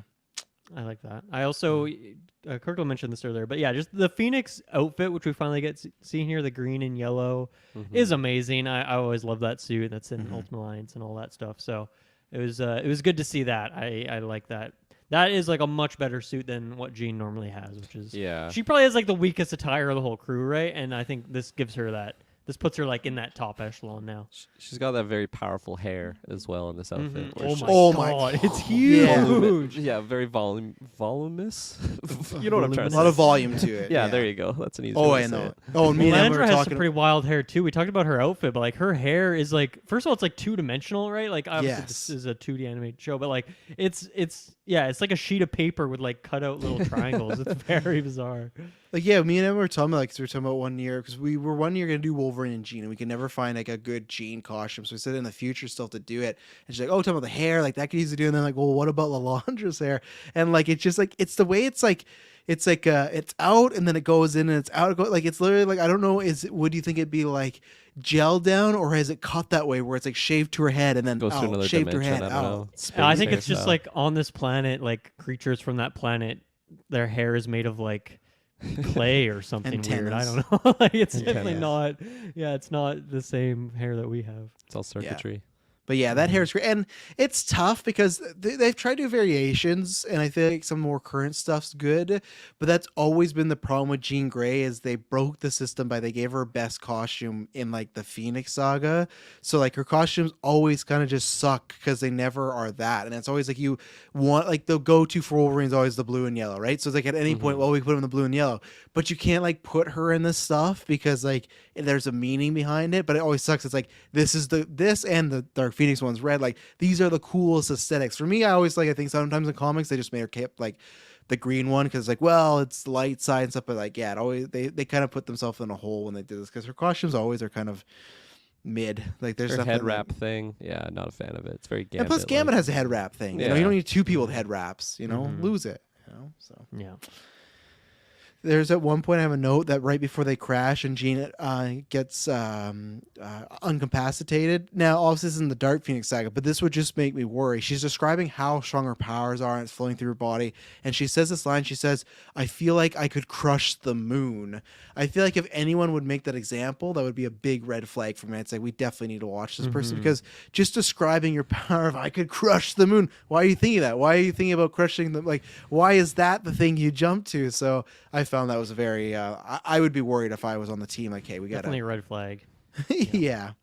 So that line comes back when I play. Jesus, Gene, you are a freak. The subway fight, I really like that Wolverine when he fights like the fake Sabretooth, and I like when he's on the trolley and they're like going through the darkness and stuff like that. So it's like Sabretooth shadow, it's like yellow and blue, kind of like him, and they're fighting, and then you get Jubilee on the tracks, but that's not actually Jubilee and all that stuff. So I enjoyed. He's again so gullible. It's like, yeah. Yukio, is that you? Oh yeah, she was Yuriko, just like Yuriko. Yuriko. She's like, hi, Yuriko, hi yeah. Logan, and then she like goes like, no, and even then like Jubilee was nowhere to be found, and she's just randomly on the tracks. They're tied up. He's like, no, and then she disappears. But I liked the lighting of all the fight scene and stuff Yeah. like that. So Deadpool was there too. He made an Deadpool was there. That Yeah, was he, cool. Yeah. this is the only way he appears in the show. He just always just pops up randomly. But So weird. it's so weird that they do nothing with him. But yeah, good shout out. I forgot about Deadpool. So. Something actually I forgot to mention in the last episode was I like seeing Jean's powers kind of utilize like this way of like masking like their appearances, but mostly just like the way that it was done with like the light going like from her and then like around the target. Like the captain, I think she had just like the white beam like around his eyes, symbolizing that like it's just his eyes that she's basically using her powers on. I feel like she hasn't had much opportunities to really showcase her abilities. So the way that it was done, and even in the beginning of this episode, we see it a little bit more. But just the way that it was done, I like that logistics of it. It looked cool, and it got the message across of like I know exactly what she's doing. I know who she's targeting. Yeah, Mm-hmm. I agree. When in the start of this episode, because the previous episode is like a big cliffhanger where Jean's about to crash. And in the start of this episode, it's like a very prolonged crashing sequence when she's like, tumbling towards the water, but she's like skimming past buildings, and she almost hits the Twin Towers. And it's like, of course, this was in the 90s, so it's a different time. But seeing anything like that now is just so. It's just weird to see. It's weird to see. Obviously, they're like iconic buildings in New York, so of course you're going to use those as the set piece that they're going to just dodge. But it is weird to go back and see that. I'm almost surprised on Disney Plus they haven't edited that out. I was feeling the same way. Yeah, Because like how easy would that be? Like if you just Yeah. if you just take out one of those towers, then it looks fine. And it's Yeah. like, it's just some random building. But if you have both of them next to each other, it stands out. And it's so weird because Disney Plus, they've edited stuff before, like in Toy Story, they took out like there's like a casting couch joke. They in like what is that? Fuck, what's the Tom Hanks mermaid movie? Oh, it's like Splash, and they like so at one point the mermaid runs when she has feet, and you can see her bare butt. But what they did is they just took her blonde hair and extended it, so you can't see her bare butt when she runs. So they've done this before. Maybe they just feel like X-Men is just like they don't have to worry about it. But yeah, it is something that I was just honestly surprised it was there. I forgot about it, but I was surprised that maybe they just feel it's not distinguishable enough. But it's like I don't know, it's pretty distinguishable. Like the two there's no other landmark that had two towers symmetrically beside each other like that. So. Yeah. She doesn't have a hood in it, which is good. It stays. Yeah. And then I can't remember because I have a note here, and I can't remember if it's for next episode or this episode. Does Juggernaut get introduced at the end of this episode? He does, but Okay. he doesn't really do anything here. So what he does do is what I like is so they have Lilandra. She is tied up, and she gets tied up, and she turns the corner, and literally Juggernaut's there, picks her up, and kidnaps her again. So I just like that she escaped from this predicament, and then he just gets her. Like she literally went from being hostage in one scenario to another scenario, just like that. So poor who again, I guess she's like a leader of this nation, but I feel like they don't make her do. I guess she's more just a political like Padme type of leader. But even though I feel like Padme in Star Wars, I get to see her fight and shoot. I feel like I wish they gave Lilandra a little more to do in these 5 episodes and just be kind of a damsel in distress and a piece for Xavier to fall in love with. Yeah. Because she's the sister of like the main bad guy, right? Yes. Yeah. Yeah, I would have wanted more of just her popping off and kicking ass as opposed to just being the one that's kind of relaying this information. And like, I don't know, this is something that just kind of bothered me for the entire like Phoenix saga was just the fact that like Charles is just in love with this individual. Like, Yeah. did I miss something there? Where it's just like, I don't know, that this memory just hit him from afar in space. It's like, oh, my lover is out there. Love at first sight. I think it's just because I don't know. I really don't know. I feel like it's just all the relationships in this show are kind of accelerated from what we usually when we usually do see them. But I have to think it's just something to do with his powers, right? Where not that there's really an empathy element to his powers. It's more just that he can see other people's thoughts and whatnot. But maybe something to do with that just makes him feel like he has a stronger connection with her immediately. I don't know if she ever drops the love, if she ever says like "I love you" or something like that. But like it seems like it's mutual though too, right? So it's not just his powers working. Like they're soulmates in a way, galactically separated, but they feel that when they connect. So it is a bit weird. I agree with you on that. Like your point though there that like maybe it's because he's able to like read the thoughts, like that connection gets there. Like she also has like telepathic powers, so maybe it is where they both they've experienced each other's just full lives. They're like, oh, we're meant to be. Mm-hmm. They both, and you know if the person both if you're into each other right away, right? Because you're in mind, so right away you're like, hey, it's on. But it's like what with this? Why were you like hanging out with dinosaurs in this Well, I guess for her that's probably like an everyday occurrence. So maybe that's you guys also have dinosaurs, eh? Why do you picture yourself with a cape when you think you're a badass? She was like, why were you walking here? Like, is this some sort of like sympathy play? What are you doing? She sees the cape and she falls out of love with him like right away. She's like, "Yeah, I don't do guys with capes. Sorry, that's not for me." But He's no, like, yeah, that was my evil self. Yeah. yeah, no. In the comics, they bond much more over being leaders of obviously Okay. groups and stuff like that, and Okay. being lots of importance. So there, and yeah, it is a thing from the comics. They are. Charles has a good track record. He's a smart, intelligent guy and stuff like that. But yeah, they do I think bond more over just the idea of a lot of pressure in their situations of taking care of lots of people that are mutants or that are being kind of ballied against as far as a greater cause and stuff. So, yeah. Anything else in this episode? I'm a middle thumb. Me too. I'll do a single thumb. I'm a middle thumb. Oh, go. Taylor, is Ooh. that your first middle, or you didn't like Mojo Vision? Maybe that was one too. But I feel like I you can't have remember what I mostly. gave it that. You've I've not really given done middle middle thumbs very often. before. I just can't Okay. fully remember with this one. The Phoenix Saga Part 3, The Cry, The Banshee, the X-Men and Banshee go to save the Laundra, a runaway from the ship. Okay, we know that already. Don't it literally gives us the whole like a runaway who is a source of Xavier's painful psychic visions. Forget what happened in part 1, part 2. Here's Yeah. a quick. To rescue her from Juggernaut and Black Tom Cassidy. The Laundra reveals she's arrived from Earth seeking help to protecting the Macron. Why did I even have to read that? I was sounding out like I haven't said it before in this cast. The Macron crystal from her brother Dinjen. Jean Grey continues to exhibit unexplainable symptoms and fully embraces the Phoenix persona to come rescue the X-Men at the Shi'ar Imperial Guard from the Shi'ar Imperial Guard Gladiator, which I'm glad you saw because I forgot it was Gladiator. Remember, there was a couple episodes ago he like appeared in like I think it was maybe Mojo Vision, right?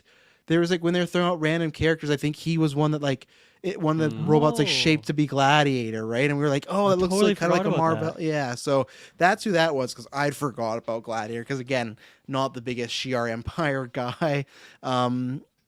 There's lots going on in this episode. Like you get it, and I get this is where it's almost like I don't know if we needed Dark Xavier and you could have just done more of this because you're getting Juggernaut, you're getting Black Tom, which are just even this stuff that's kind of just I feel like they're cannon fodder in here. They're just we need the X-Men to fight someone in this episode. Who do we got? Well, we got Juggernaut, he's always fun, and Black Tom we haven't done him yet. Okay, cool. I'm glad you guys got to see Black Tom because that's obviously a running joke in Deadpool 2. I don't know if you remember, like Cable keeps saying things about Black Tom, and Deadpool's making it seem like Cable's racist and stuff like that when he kills. Yeah, so, there's a lot going on. You got the brother, you got the explanation, you got the Jean Grey stuff. You still got the villains and everything like that, and then you got Banshee, who's an important character. You get. Is this the first appearance of Moira Taggart in the show so far? I think so, right? Should be, yeah. And like they don't really touch on here, but that's a past love interest of Charles and stuff like that. That's in the movie too, right? What's I forget the actress, but Rose Byrne, yeah, Yeah. yeah. Well, they have a son together in the comic books and stuff like that, who's very dangerous at times. So that's the thing where it's like,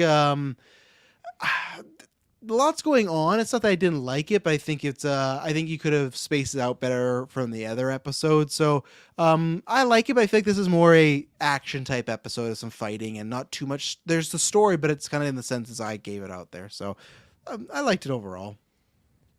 Yeah, a lot of moving pieces in this one for action wise, and I thought it was fun. There's a bunch of characters that I really liked the design of them, so it was cool to see them interacting with each other. We had it's Lilandra, right? There's like You got two it, L's yep. Um, in there. Lilandra. She has this like it's like a remote control, but it like it like shoots lasers. Just a really cool little device thing.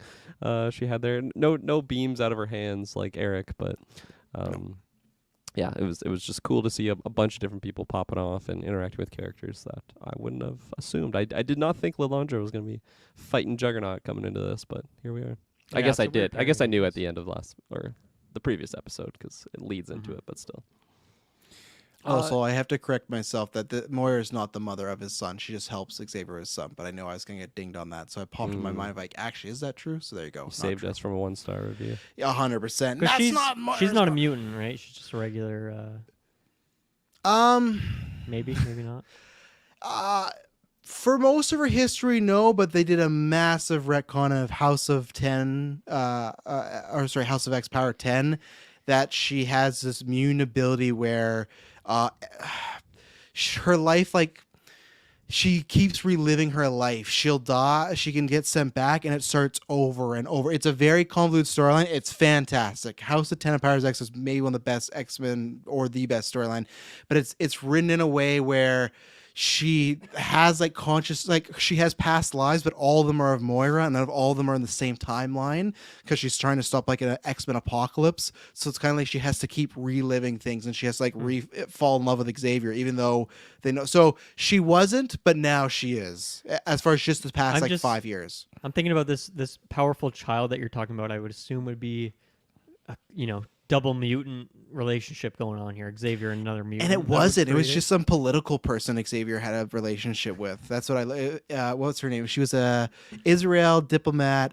What is it? Gabrielle Haller. So, but Weird. yeah, Okay. David Haller becomes a very dangerous character. Sorry, she was a diplomat in Israel. Mhm. Okay, I thought that was like the whole name. I'm like, man, that's a long Israel name. diplomat Gabrielle Haller. 4 names. Taylor.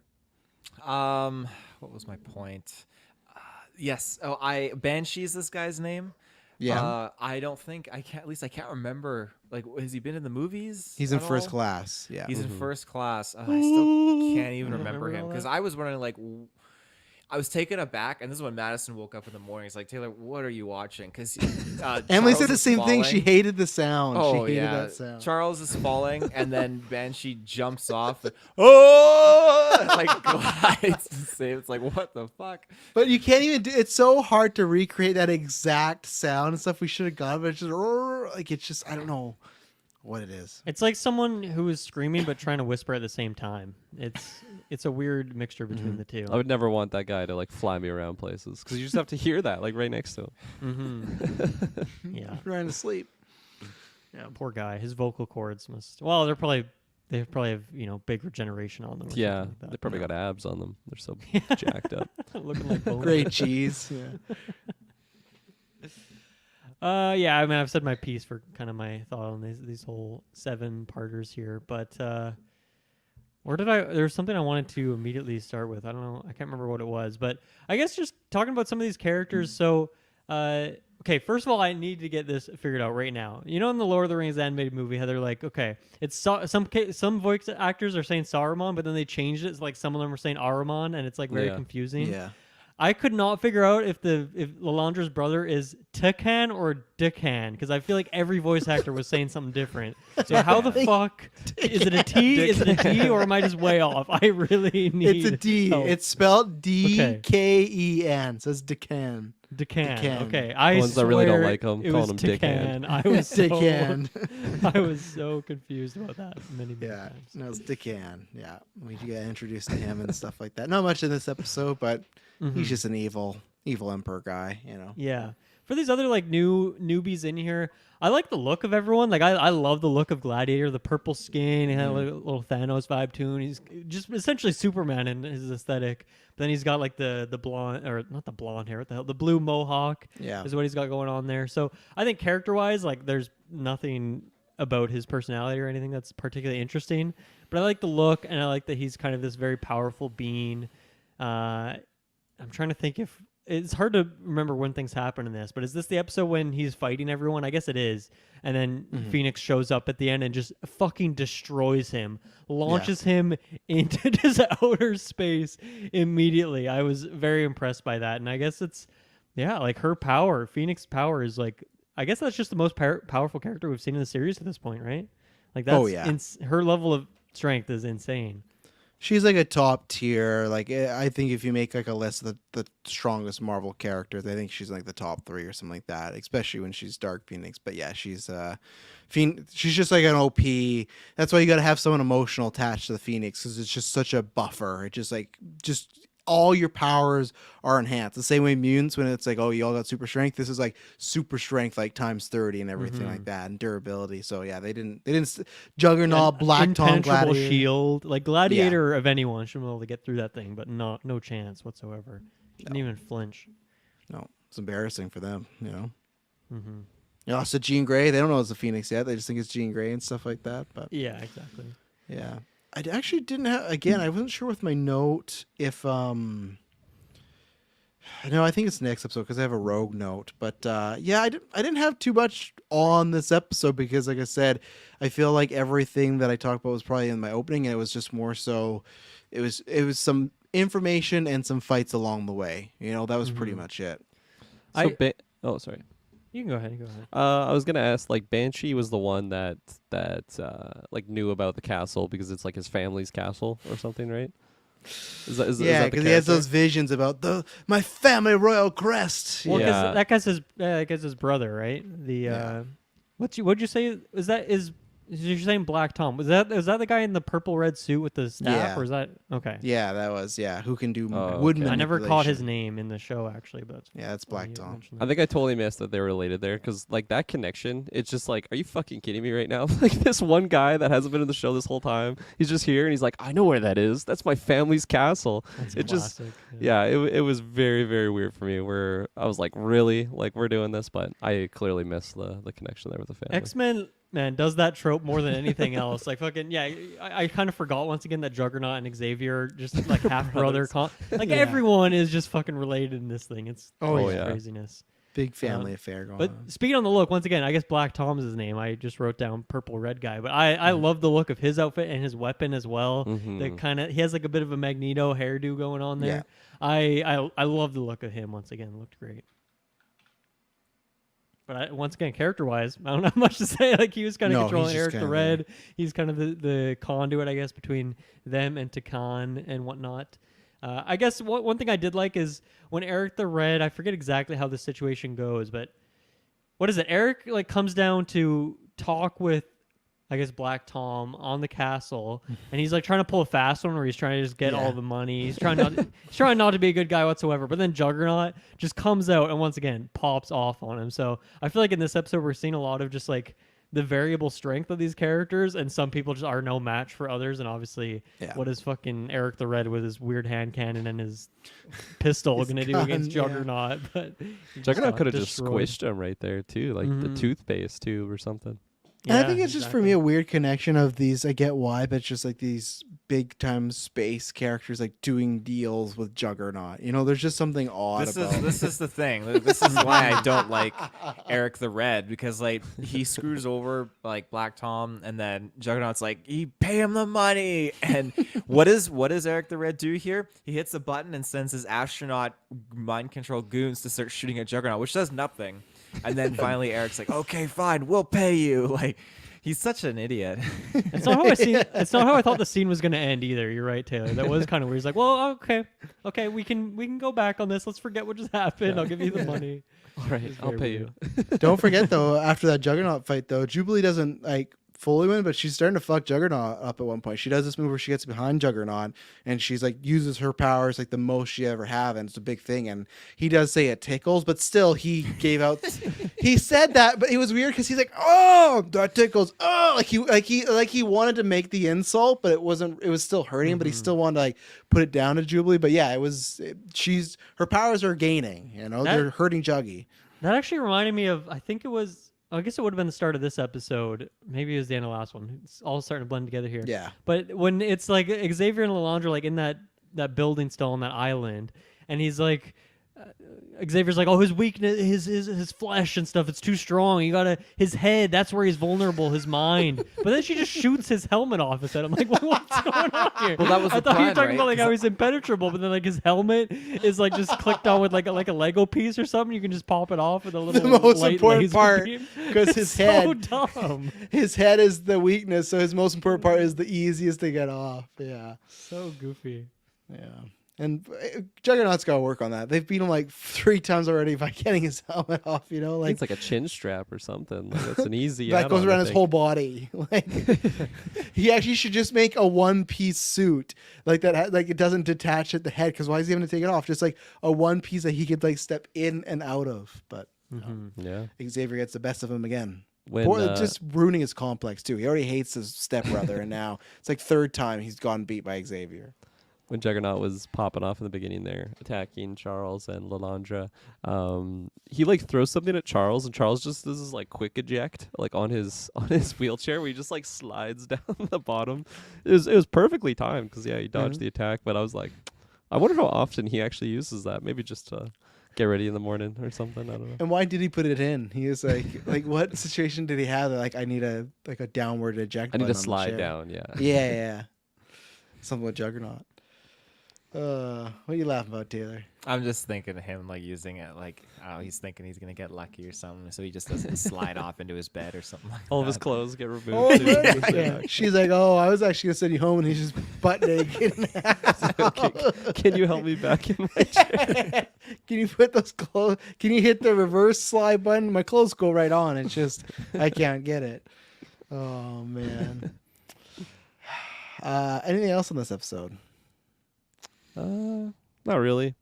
Other than just again shouting out the all of like the new characters like outfits, whether it's Gladiator, Black Tom, Eric the Red.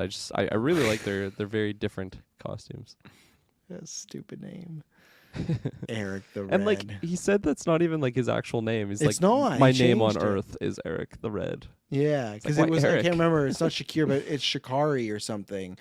And then because she says that to him, like, why are you doing this, Shikari? And he's like, no, it's Eric the Red. Like he did the whole like, no, that's not my name anymore. But it turned like usually it'd be like Eric the Red to Shikari, but no, it's like my name's not Shikari. It's Eric the Red Yeah. now, and it's like cool. Like why did you Found the change? most intimidating human name in the world. Eric. Yeah, now He Mr. just Red. strikes me as someone like he's like obviously in his late 30s. He's living at Obviously. home. You know, he's just Obviously. I mean, look at his outfit. I mean, I guess when you're when there's another prolific X-Men character named Eric, you gotta change it up somehow. And he's like, well, I like the color red. the next Who's scene also with red. Magneto. My name is Eric He's the also Purple. Yeah, Magneto wears red, primarily red color. So it's just like you Eric, imagine when the they got that Purple call Twins. that Eric the Red is attacking downtown New York. The X-Men probably thought it was Magneto, but I guess his Magneto's like, name's this is copyright infringement. Like, I got to take this guy down right now. no. Remember, we're wrong. Remember, His because name's his name's not Eric in this show. It's Magnus. Remember, he's Magnus Oh, fuck. Lencher, right? Oh my God. I totally Magnus the Purple. Oh. I'd give this one thumb up. I'm middle again. I'll do a single. I'd give this a middle. Middle. There you go. Middle man. Second last episode here, the Phoenix Saga, the Starjammers. Phoenix Oh, yeah. transport most of the X-Men to the launcher ship, excluding Storm and Jubilee. We got it, Wikipedia. They didn't go. Where she has hidden the Macron crystal. A group of space pirates called the Starjammers attack and steal the Macron crystal from the X-Men. The Starjammers leader Crosshair plots to use the crystal as bait to assassinate Ken and convinces Cyclops to aid him in his plan, which goes terribly awry. So, Kirk, let's start with you because that's your nickname, the Starjammers. I imagine you liked these fellows, eh? I really did. I And Cat Lady.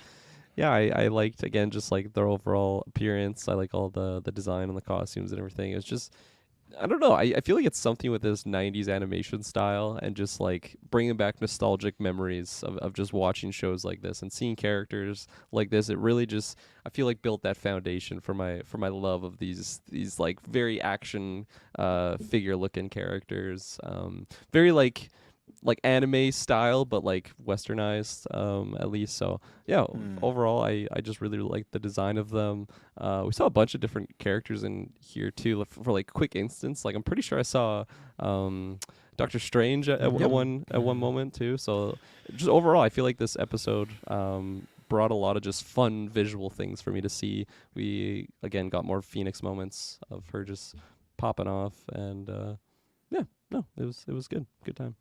Yeah, and that thing you also saw Emma Frost, and you saw the Hellfire Club, which they will become very important in a Oh, okay, season that or was two, Emma so- Frost. I was gonna ask, yeah. Yeah. You'll get a lot of them, but yeah, I always like when the show does that. They do that in a couple episodes too, showing some like cameos and stuff, and it's fun for the greater world. And because it's starting to now, I feel like you had the episode where she gets the Phoenix Force, she's in the coma, she wakes up. Now this is like we're seeing the power levels of it. It's starting to echo throughout the universe, and people are getting the idea that something is here and powerful, but don't exactly know what it is. So. Mm-hmm. I mean, yeah, the overall of the episode, I'm pretty much just riding in at middle thumb, and, like for the whole, like I say, Phoenix Saga. To be honest, like maybe it's slight bumps here or there, but once again, same old for me. How'd you feel with the Starjammers concept of these space pirates bowing together? Yeah, I mean, once again, we're hitting that same trope where, of course, Corsair is Scott's father, and that's like this thing. But Yeah. we don't really get to actually do anything fun with that here. It's kind of just Yeah. mentioned. So I'm sure he'll come back at some point. We'll see that, and I'm excited to see some more of that backstory. But in terms of that setup, it's like, all right, well, I guess I'm being told to care about this connection, but I'm not really being shown why at this moment. The rest of the crew, you got like a lizard going on. He's kind of cool, and then you have some fucking furry. I think her name is Hyptiba. I think they said at one point, which I love that name. That's a great name if that truly is what it is. With her like meowing and stuff like Yeah, that when she was she's meowing. jumping around. So it's pretty cheesy, but they're not like a top tier team from what we've seen in the series so far. But they were a fun enough little crew. Let's see what else. I mean, I think the battle is pretty fun because you have Takan's army, you have Corsair and his crew, you have Lalandra going on, you have the X-Men, and it's just like there's a bunch of stuff, and I feel like they even do a couple like kind of wider shots, and there's just all sorts of little battles and stuff going on there. So I think that some of that battle stuff is pretty fun. There's some good pairings and whatnot in there that we see later on in the episode. I like one of my notes is Rogue swung her around for a very long time, like the cat lady and stuff. They have a fight and she She even, starts took to that swing whip and just like quickly like roped up that lady. Like that's again Rogue. You know, you might not think about it, but her skill on top of the strength and whatnot that she has, she can do some crazy stuff sometimes, and it's like Oh, yeah. never really an issue for her. She's really good at combat. But they did this cut where she got her and she was spinning her around, and then they cut away to more action, and then it was like 30 seconds. They come back and she was still spinning her around. Poor, Very not going to go busy. good for her. But yeah, Rogue, you know, back on the mission. That's good and everything like that. And I like this episode a bit more because I feel like it's more at least memorable. I like the Starjammers as this. I like they're describing like the space pirates. So I like that concept of if we're in space and you got these empires and kings and queens and politicians and you're having this big battle, it would make sense that there's some people that are kind of, you know, very much like a Guardians of the Galaxy Ravengers that's like on the outskirts, like trying to take advantage of the situation, whether it's for good and bad. I've never liked Crosshair as Scott's dad. That's too. I don't.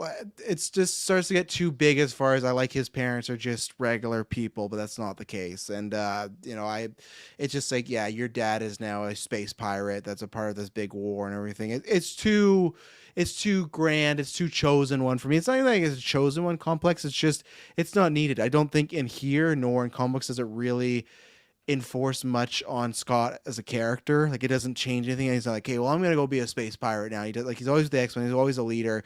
It doesn't really change much with him. So whether that's the show or comic books, I could do without that. But I think there's some fun areas. This is another one where Scott, I think twice in this episode, he gets knocked unconscious. So again, not a good lead. His dad has to save him, and then someone else saves him. It's just like, again, not going well for Scott here. But again, kind of like a couple episodes ago with the Juggernaut one, I think like episode 2, this was like another, we got some stuff introduced, but then it was more action of lots of fights going on, lots of lasers and everything like that. But I think it was cool to show, okay, here's another side of the space Marvel genre. Here's these people that are the space pirates, and this is what they do. And again, even if you are going to introduce, you know, that concept of Scott's dad, I think you could do more with it. It's just very much just like I had a son once, and then it's like they're together, and then it's just an off mention. We're gone. That to me should be its own episode. Even though I don't like the idea of him being his father, that should be its whole. And I know Pierce said this whole episode. I mean, like not involved in the Macron Crystal or the Phoenix, just like dedicated to his dad and stuff like that. But yeah, so I liked it overall. I don't have much notes about it this one either and stuff, but. Yeah, I don't really. I guess my final thing would be like we should probably talk about Takan a little bit now that he wait, sorry, was it T or D? D is D. Okay, all my notes say Takan, so now I'm gonna get this mixed up 100 more times. But Takan, I feel like now by episode 4 is when you're really getting to see more of him going on. I think his look's fine; it's not really that interesting there, but like, what exactly is his grand plan? I think this is maybe something I didn't fully understand. Like, he just wants to have control of the cosmos, I guess, which is fine. I guess that's generic. I was hoping for maybe a bit more, maybe some like specifics in terms of what he wanted to do, or like the reason why he did this thing, or like, you know, even like just think of like the Thanos reason. Like he's doing all this shit, but it's because like his civilization of people got like you know, the resource and all this stuff. Like I didn't really feel like Dakan had anything like that. He was just bad guy, and he wanted to make everyone his slaves in all of the galaxies, I guess. But I don't know. What did you guys think of the villain? Like, even if there isn't a Yeah. great reason there, I think in part 5, there actually is some fun combat and stuff we see with him. But for me, it's like a lot of build up on this villain, and it never really paid off in a like satisfying way for me. Yeah, it very much just fit that like galactic emperor motivation of just taking over the whole cosmos. And like you said, I think I was hoping for something a little bit deeper, especially just knowing that we had Lilandra like tied to him. I don't know. I was hoping for just a deeper motivation there as opposed to like, yeah, it's just he wants this and she just happens to be the sibling of him and just doesn't want to put up with him anymore, I guess. So yeah, like the motivation wasn't anything new or fresh, but I think just because of the action sequences that happen on in this episode is enough for me to pass it. I really like the big like gem. Just very very Sonic the Macron Hedgehog. crystal. Yeah, very Sonic the Hedgehog vibes with like the Chaos Emerald.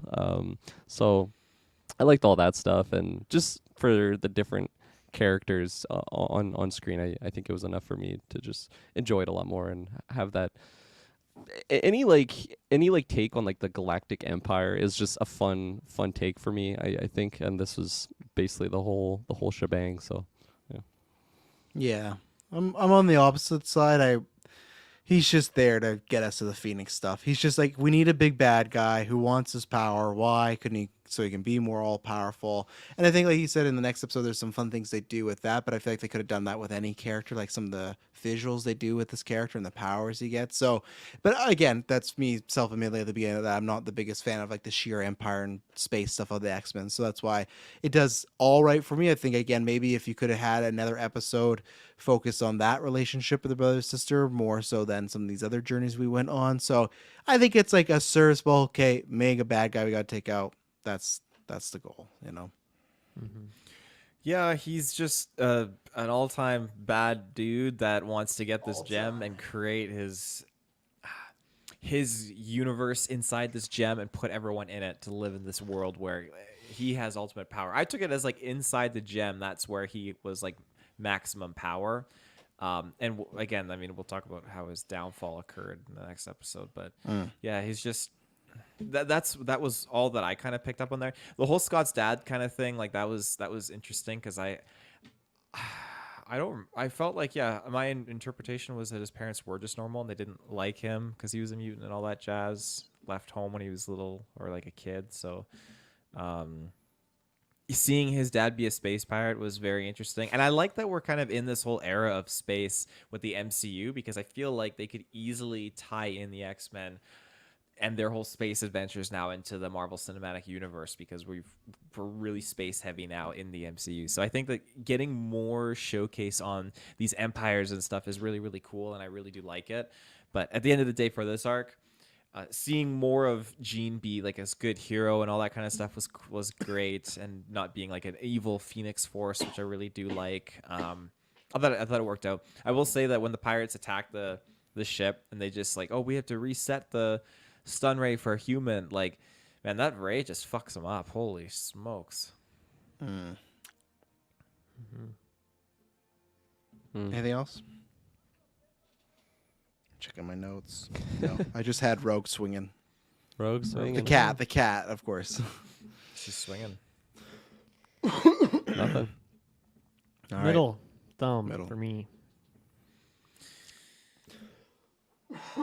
What you got, Kirkland? I'll go a thumb and a half actually for this one. Whoa. I really like the wide range of characters that we saw on screen here. Probably won't ever see them again, but I just I don't know. It was enough for me to appreciate the different looks and styles because especially just because we had like 3 different factions clashing. I feel like they really stood out as opposed to just like clone of like the same individual. So yeah, I liked it. Good action. I'm gonna follow you up until one thumb, and then I'll let you keep going ahead of me. Okay. So you have one thumb? Yeah. So you're okay. Maybe think on that one. Just one thumb for me. There you go. Let's get to the finale. Weird title, but I get it. The Phoenix Saga Part 5, Child of Light. Let's see. Ken gets pulled into the crystal and becomes one with the universe inside it. This forces both X-Men and the Imperial Guard to team up and desperately combat the seemingly omnipotent. Omnipotent. Omnipotent. I've never Omnipotent? said that word in my life. Omnipotent. I like that. I think Dylan's right. That's Yeah. it. Yeah. Dictator with no avail as the Earth is suffering a multitude of environmental disasters thanks to the unstable crystal. Can the Phoenix help turn the tide? I love that. That's the end of it too. They don't reveal like all these other Wikipedia things. They reveal what happens. This ends with, can the Phoenix help turn the tide? And you don't get to know if you're just But reading we don't want to this. spoil it. What if they just wrote that in the Wikipedia? Yeah. Go watch the episode. Yeah, I think it's a good setup. I think it's kind of what we talked about. I don't know if it needs to be 5 parts and stuff like that, but I think this gets the point across as far as you get to see Jean pop off, you get to see what they're fighting, and you get to see why there has to be a sacrifice made. And I think the back half of this episode is very good as far as the big thing that happens with Jean and her fellow teammates. So I think it was a good conclusion to what this was, and I think it'll lead to bigger and better things. But I think this was a good setup of okay, and especially when we leave, some of our characters at the end, it's like, okay, what's going to happen to them now? So Yeah. I think it was a good finale. Yeah, I think that's the element that maybe gives it a bit of a boost for me from the rest of them is we see so often in this show that like there is stakes sometimes, but really no one's ever really dead, no one's ever really gone, and so that makes things sometimes not have as much punch as they would in like a Marvel movie or something like that, right? But I think that actually does seem to happen here with Phoenix, and I have not clicked ahead. I don't know what episodes are to come, and maybe next episode she just comes back and there's some reason and like, okay, we're back to normal. She's back in the show. But I think the fact that there is some stakes here and like, oh, a key member of the team is now, she's not dead, but she's gone. She's going to be out on a mission, so to speak, kind of like Rogue style here. So I'm curious to see what the future of Phoenix and Jean Grey is in the show. And hopefully, like, we see the way that weighs on Wolverine and Scott if she is gone for, I don't know, the rest of the season or whatever it is. So there's definitely some good stuff here, some fun fights and whatnot. So yeah, a little bump for me from what would be the rest of this 5-parter. Yeah, I agree. I thought this was a really good finale for what the Phoenix Saga was. I like, to Dylan's point, I actually felt like there was some consequence here of us departing with the character. And just, yeah, overall, it was building upon that action from the last episode, and really, I feel like it had the necessary materials it needed to fabricate a solid finale for the Phoenix Saga. I laughed at one point here between it wasn't even interaction between Wolverine and Scott. I liked how things kind of like concluded and wrapped up here, but yeah, it's just, I guess, Jean just going off and just kind of like doing things and everything, and then we got kind of like just the confiding in like Xavier just like Scott just like bugger off Xavier and that kind of stuff. Like I thought that was kind of interesting. Like we just got not this, exact like, quote, but not exact quote, paraphrasing. Bugger We off. just got like some weird kind of like conclusion with our characters. It left it very open ended and it didn't feel conclusive to this arc as much as I feel like it should have been. Because what do you want from Scott what do you I feel like it's just the start of that arc, right? Like that's the end of the Phoenix one, but it's the start of, okay, now it's the team without Jean, and Xavier's just trying to do his whole like, oh, it's gonna be okay and we all learn, and Scott doesn't want anything part of That's it. true. I feel like we could have got, if not between the two of them, because like he shared some great dialogue with Scott, like Phoenix, when it burns up, it rises from the ashes again. So it's supposed to be that there's hope. I thought, okay, like maybe we could have like a moment here between the two of them, but no, because they got really rocky because he was coming at the professor like, you sent us on that ship, you don't even know what's going on, and just freaking out. He's not at wrong him. though. He's not wrong at all. He's not wrong. So the relationship is definitely rocky. And then I thought this will be a great time for Wolverine to have a great moment with Scott. What does Wolverine do? He stands behind Scott, lifts up his photo of Scott and Jean, and just says, Jean, and then walks away and takes the photo. I thought he was going to give the photo to Scott and be like, it's okay, Scott. But no, he just fucks off with his photo of them. Scott's like, I have dozens of these. Like, why would he need a photo from him? That's how I always laugh. Like, it's still so funny that like Wolverine has not found any photo of just like every photo that's in the X Mansion is always her with He keeps Scott. Like, taking him out of Scott's frames in his bedroom. like even the group photos, like Gene's always beside Scott. Like he can't get any. Just here's a Gene. Like he's gonna do photo day, and he's like, "Hey Gene," and you want to just Gene. He takes photos. Okay, photo day over, and he just like walks in. He's like, "Hey, what about my photo?" But yeah, that ending. Like I like the ending because I like Scott. He's always just even when we talk about the Slave Island episode, like he questioned Xavier, but he still did it. I like him showing a little edge. I like him being mad because it was we talked about at the beginning, like they have very little information why they're going up there. They all lost something. They all lost a friend, but he lost the most here, right? Because this was his almost wife. They almost got married an episode or a season ago, right? And stuff like they were practically until the guy turned out to be Morph. So in their mind, they're almost like husband and wife. Again, another thing, like I talked about, that's where the Wolverine kiss happened. Then she kissed Scott. So I guess, but yeah, I love that he just has that photo and just Gene. But I think he'll dive more into it. And minor spoiler, but we all know it's coming. Xavier's analogy is not a good one of a phoenix rising to the from the ashes and being better. It does not go better. So I like where it leaves everybody. I like in that send off when they are saying bye. They pretty much it's cheesy, but I like it. Like they show practically every character's crying when Gene's going. Like they even show Beast. Like got his Beast tears going. So. I think Gene, his Beast tears. Yeah, I think that obviously in season 1 we talked about that she was on the back burner quite a bit, but I think they did a good job of using the other characters, how they feel about her, and going away, making the sacrifice. And like obviously we know people always come back, but what a sacrifice in the concept is like, hey, I'm just gonna go live in space for the rest of my life, and that's it. Just have to protect this crystal, and it's kind of a shitty existence. You're just floating around. I guess she does talk about how beautiful it is to Scott, right, when she's flying around and everything. So. Yeah. Let's see here. One little moment I like is we get this moment where the world is collapsing and we see what that's like on Earth. But then we kind of get this quick montage of seeing some different heroes, and we saw like those Wonder Twins. I can't remember what their name were. We saw once again, I can't remember his name. Is like Sunfire, like the red guy in the red suit with the fire powers. I forget what his name is, but we saw him. No, not Pyro. It was yeah, he has a red suit. He does fire stuff.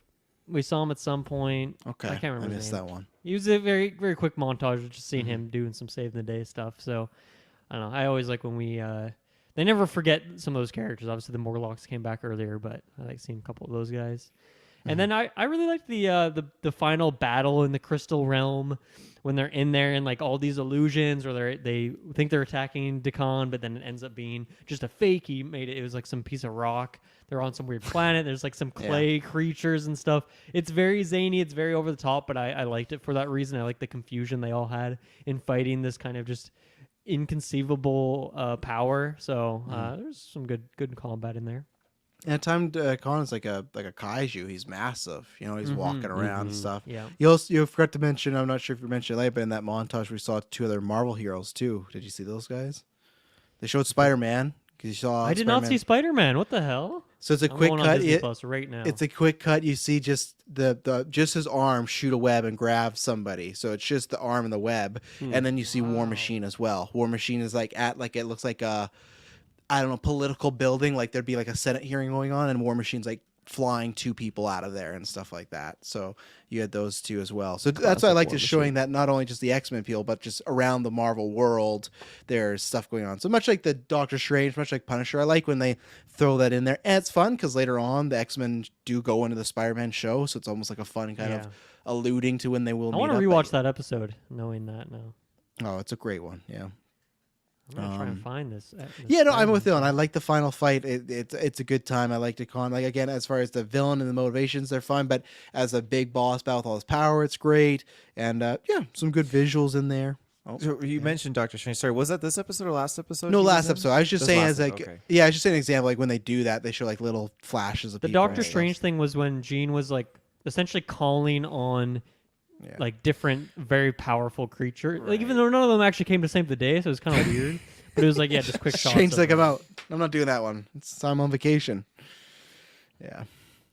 I liked when he went into like Dickhand went into like the super giant form, and then the other mutant went into. When you like, say a it, big, it sounds like Dickhand. When Dickhand. you He say said it- dick hand. He said dick hand. I did say Dickhand when he went into like his giant form, and then the other mutant comes in and goes into like big form, and then like the bad guy just goes in, like he gets smashed, and then he's like, oh, and then his faces appear everywhere, and then he comes back like super ginormous. I felt like I was watching Aladdin Return of Jafar. Jafar's in his genie form, just fucking around, doing all this crazy shit. Even like the way like Dickhand's face looks like with his mustache and stuff, just as Jafar like. So Fucking dickhead. What are you gonna do about it, Dickhand? Oh God, they're gonna make that joke in the MCU. Just wait, like when they had that, like what's it, you put Ralph Star Lord in that room Boner. with that character, it's over for Dickhand. But then, yeah, everything goes well. We talked about also at the end too, where we talked about earlier, that Xavier and Lalandra say like they look like they're kissing, and they pretty much make it sound like they're gonna make a go of it. But then Lalandra's like, "Well, I gotta do stuff, so you can come back with me." And Xavier's like, "Well, I can't, but I gotta do stuff with the mutants, so you could come back with me." That's the red guy. You remember this guy?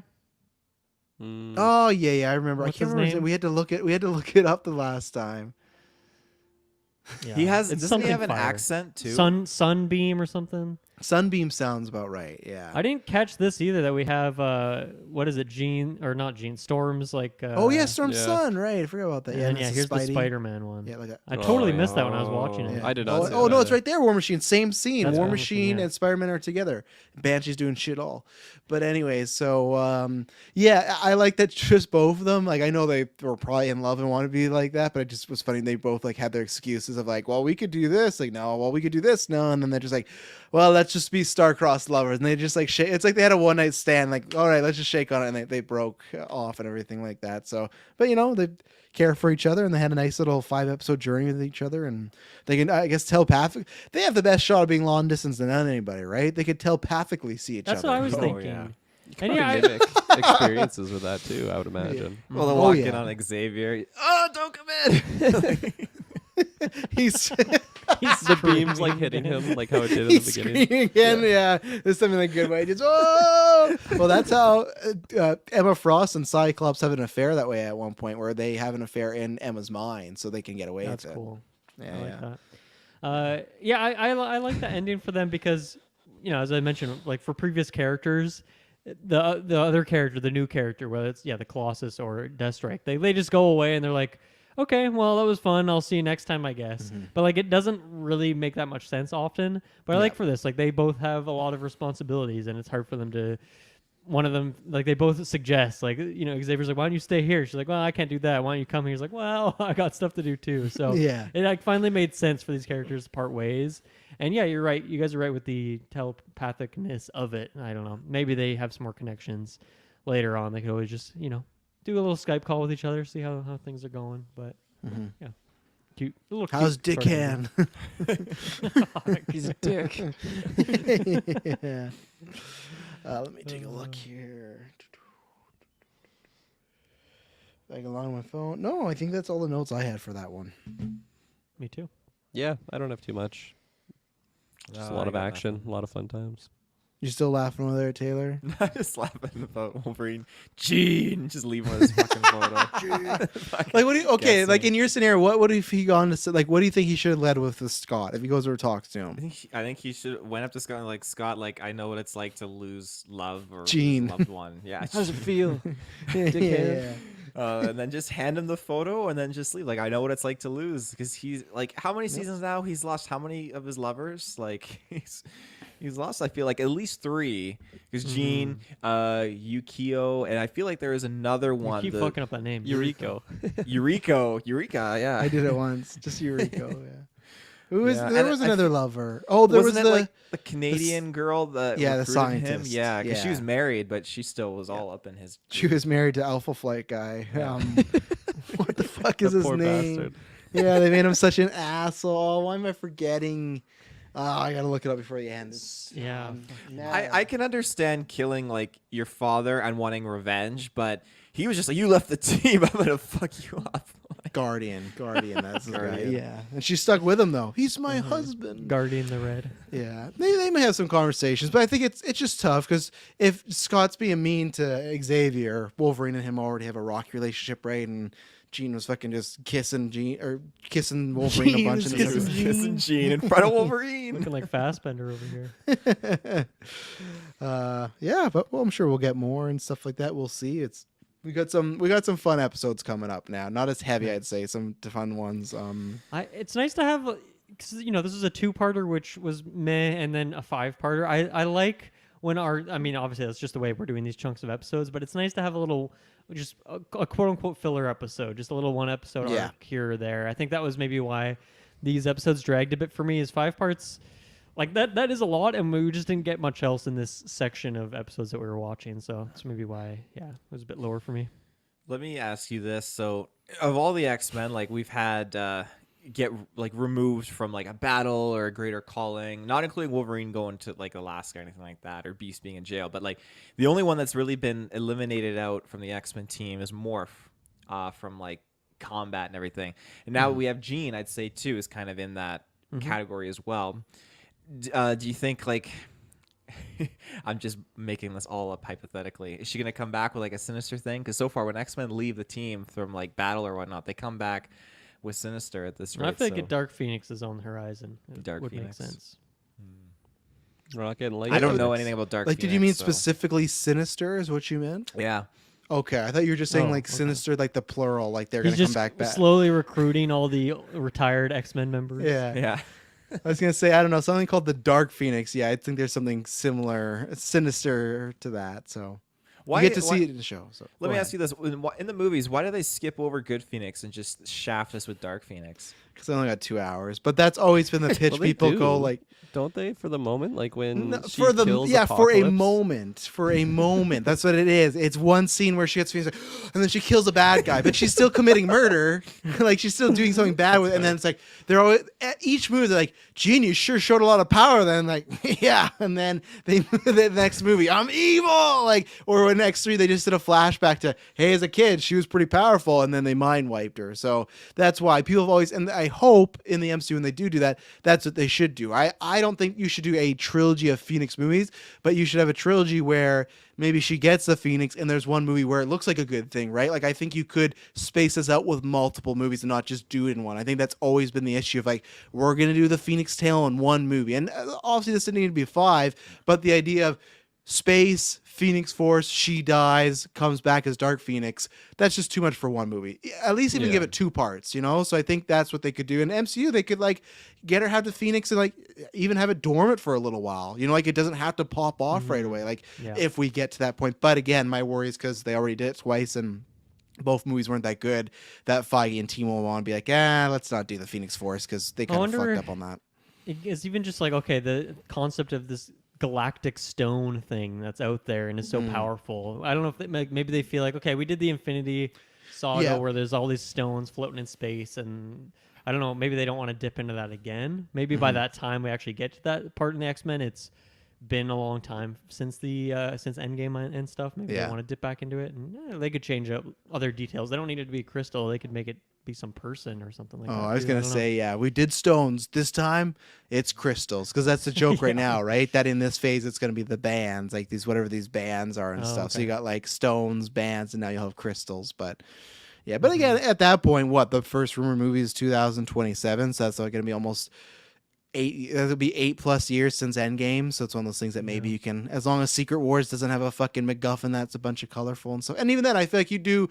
I don't want like that's always the problem that with Dark Phoenix. I always say like it's with the First Class. The first time we meet her in Apocalypse, she's already getting the Dark Phoenix stuff. That's always the issue. You never like you can't. And even in X-Men, the movies, the first trilogy, it was the first one, then the second movie, the Phoenix Force. You can't introduce it like right away. You got to fall in love with Jean and Scott and everything. And I'm going to take over. Power! But like, yeah, you got to like give it some time. So by the time we get to it, that could be like a phase 8-9 thing, you know? So I'll give this episode a strong thumb. I don't know if the finale makes me want to give it a thumb and a half.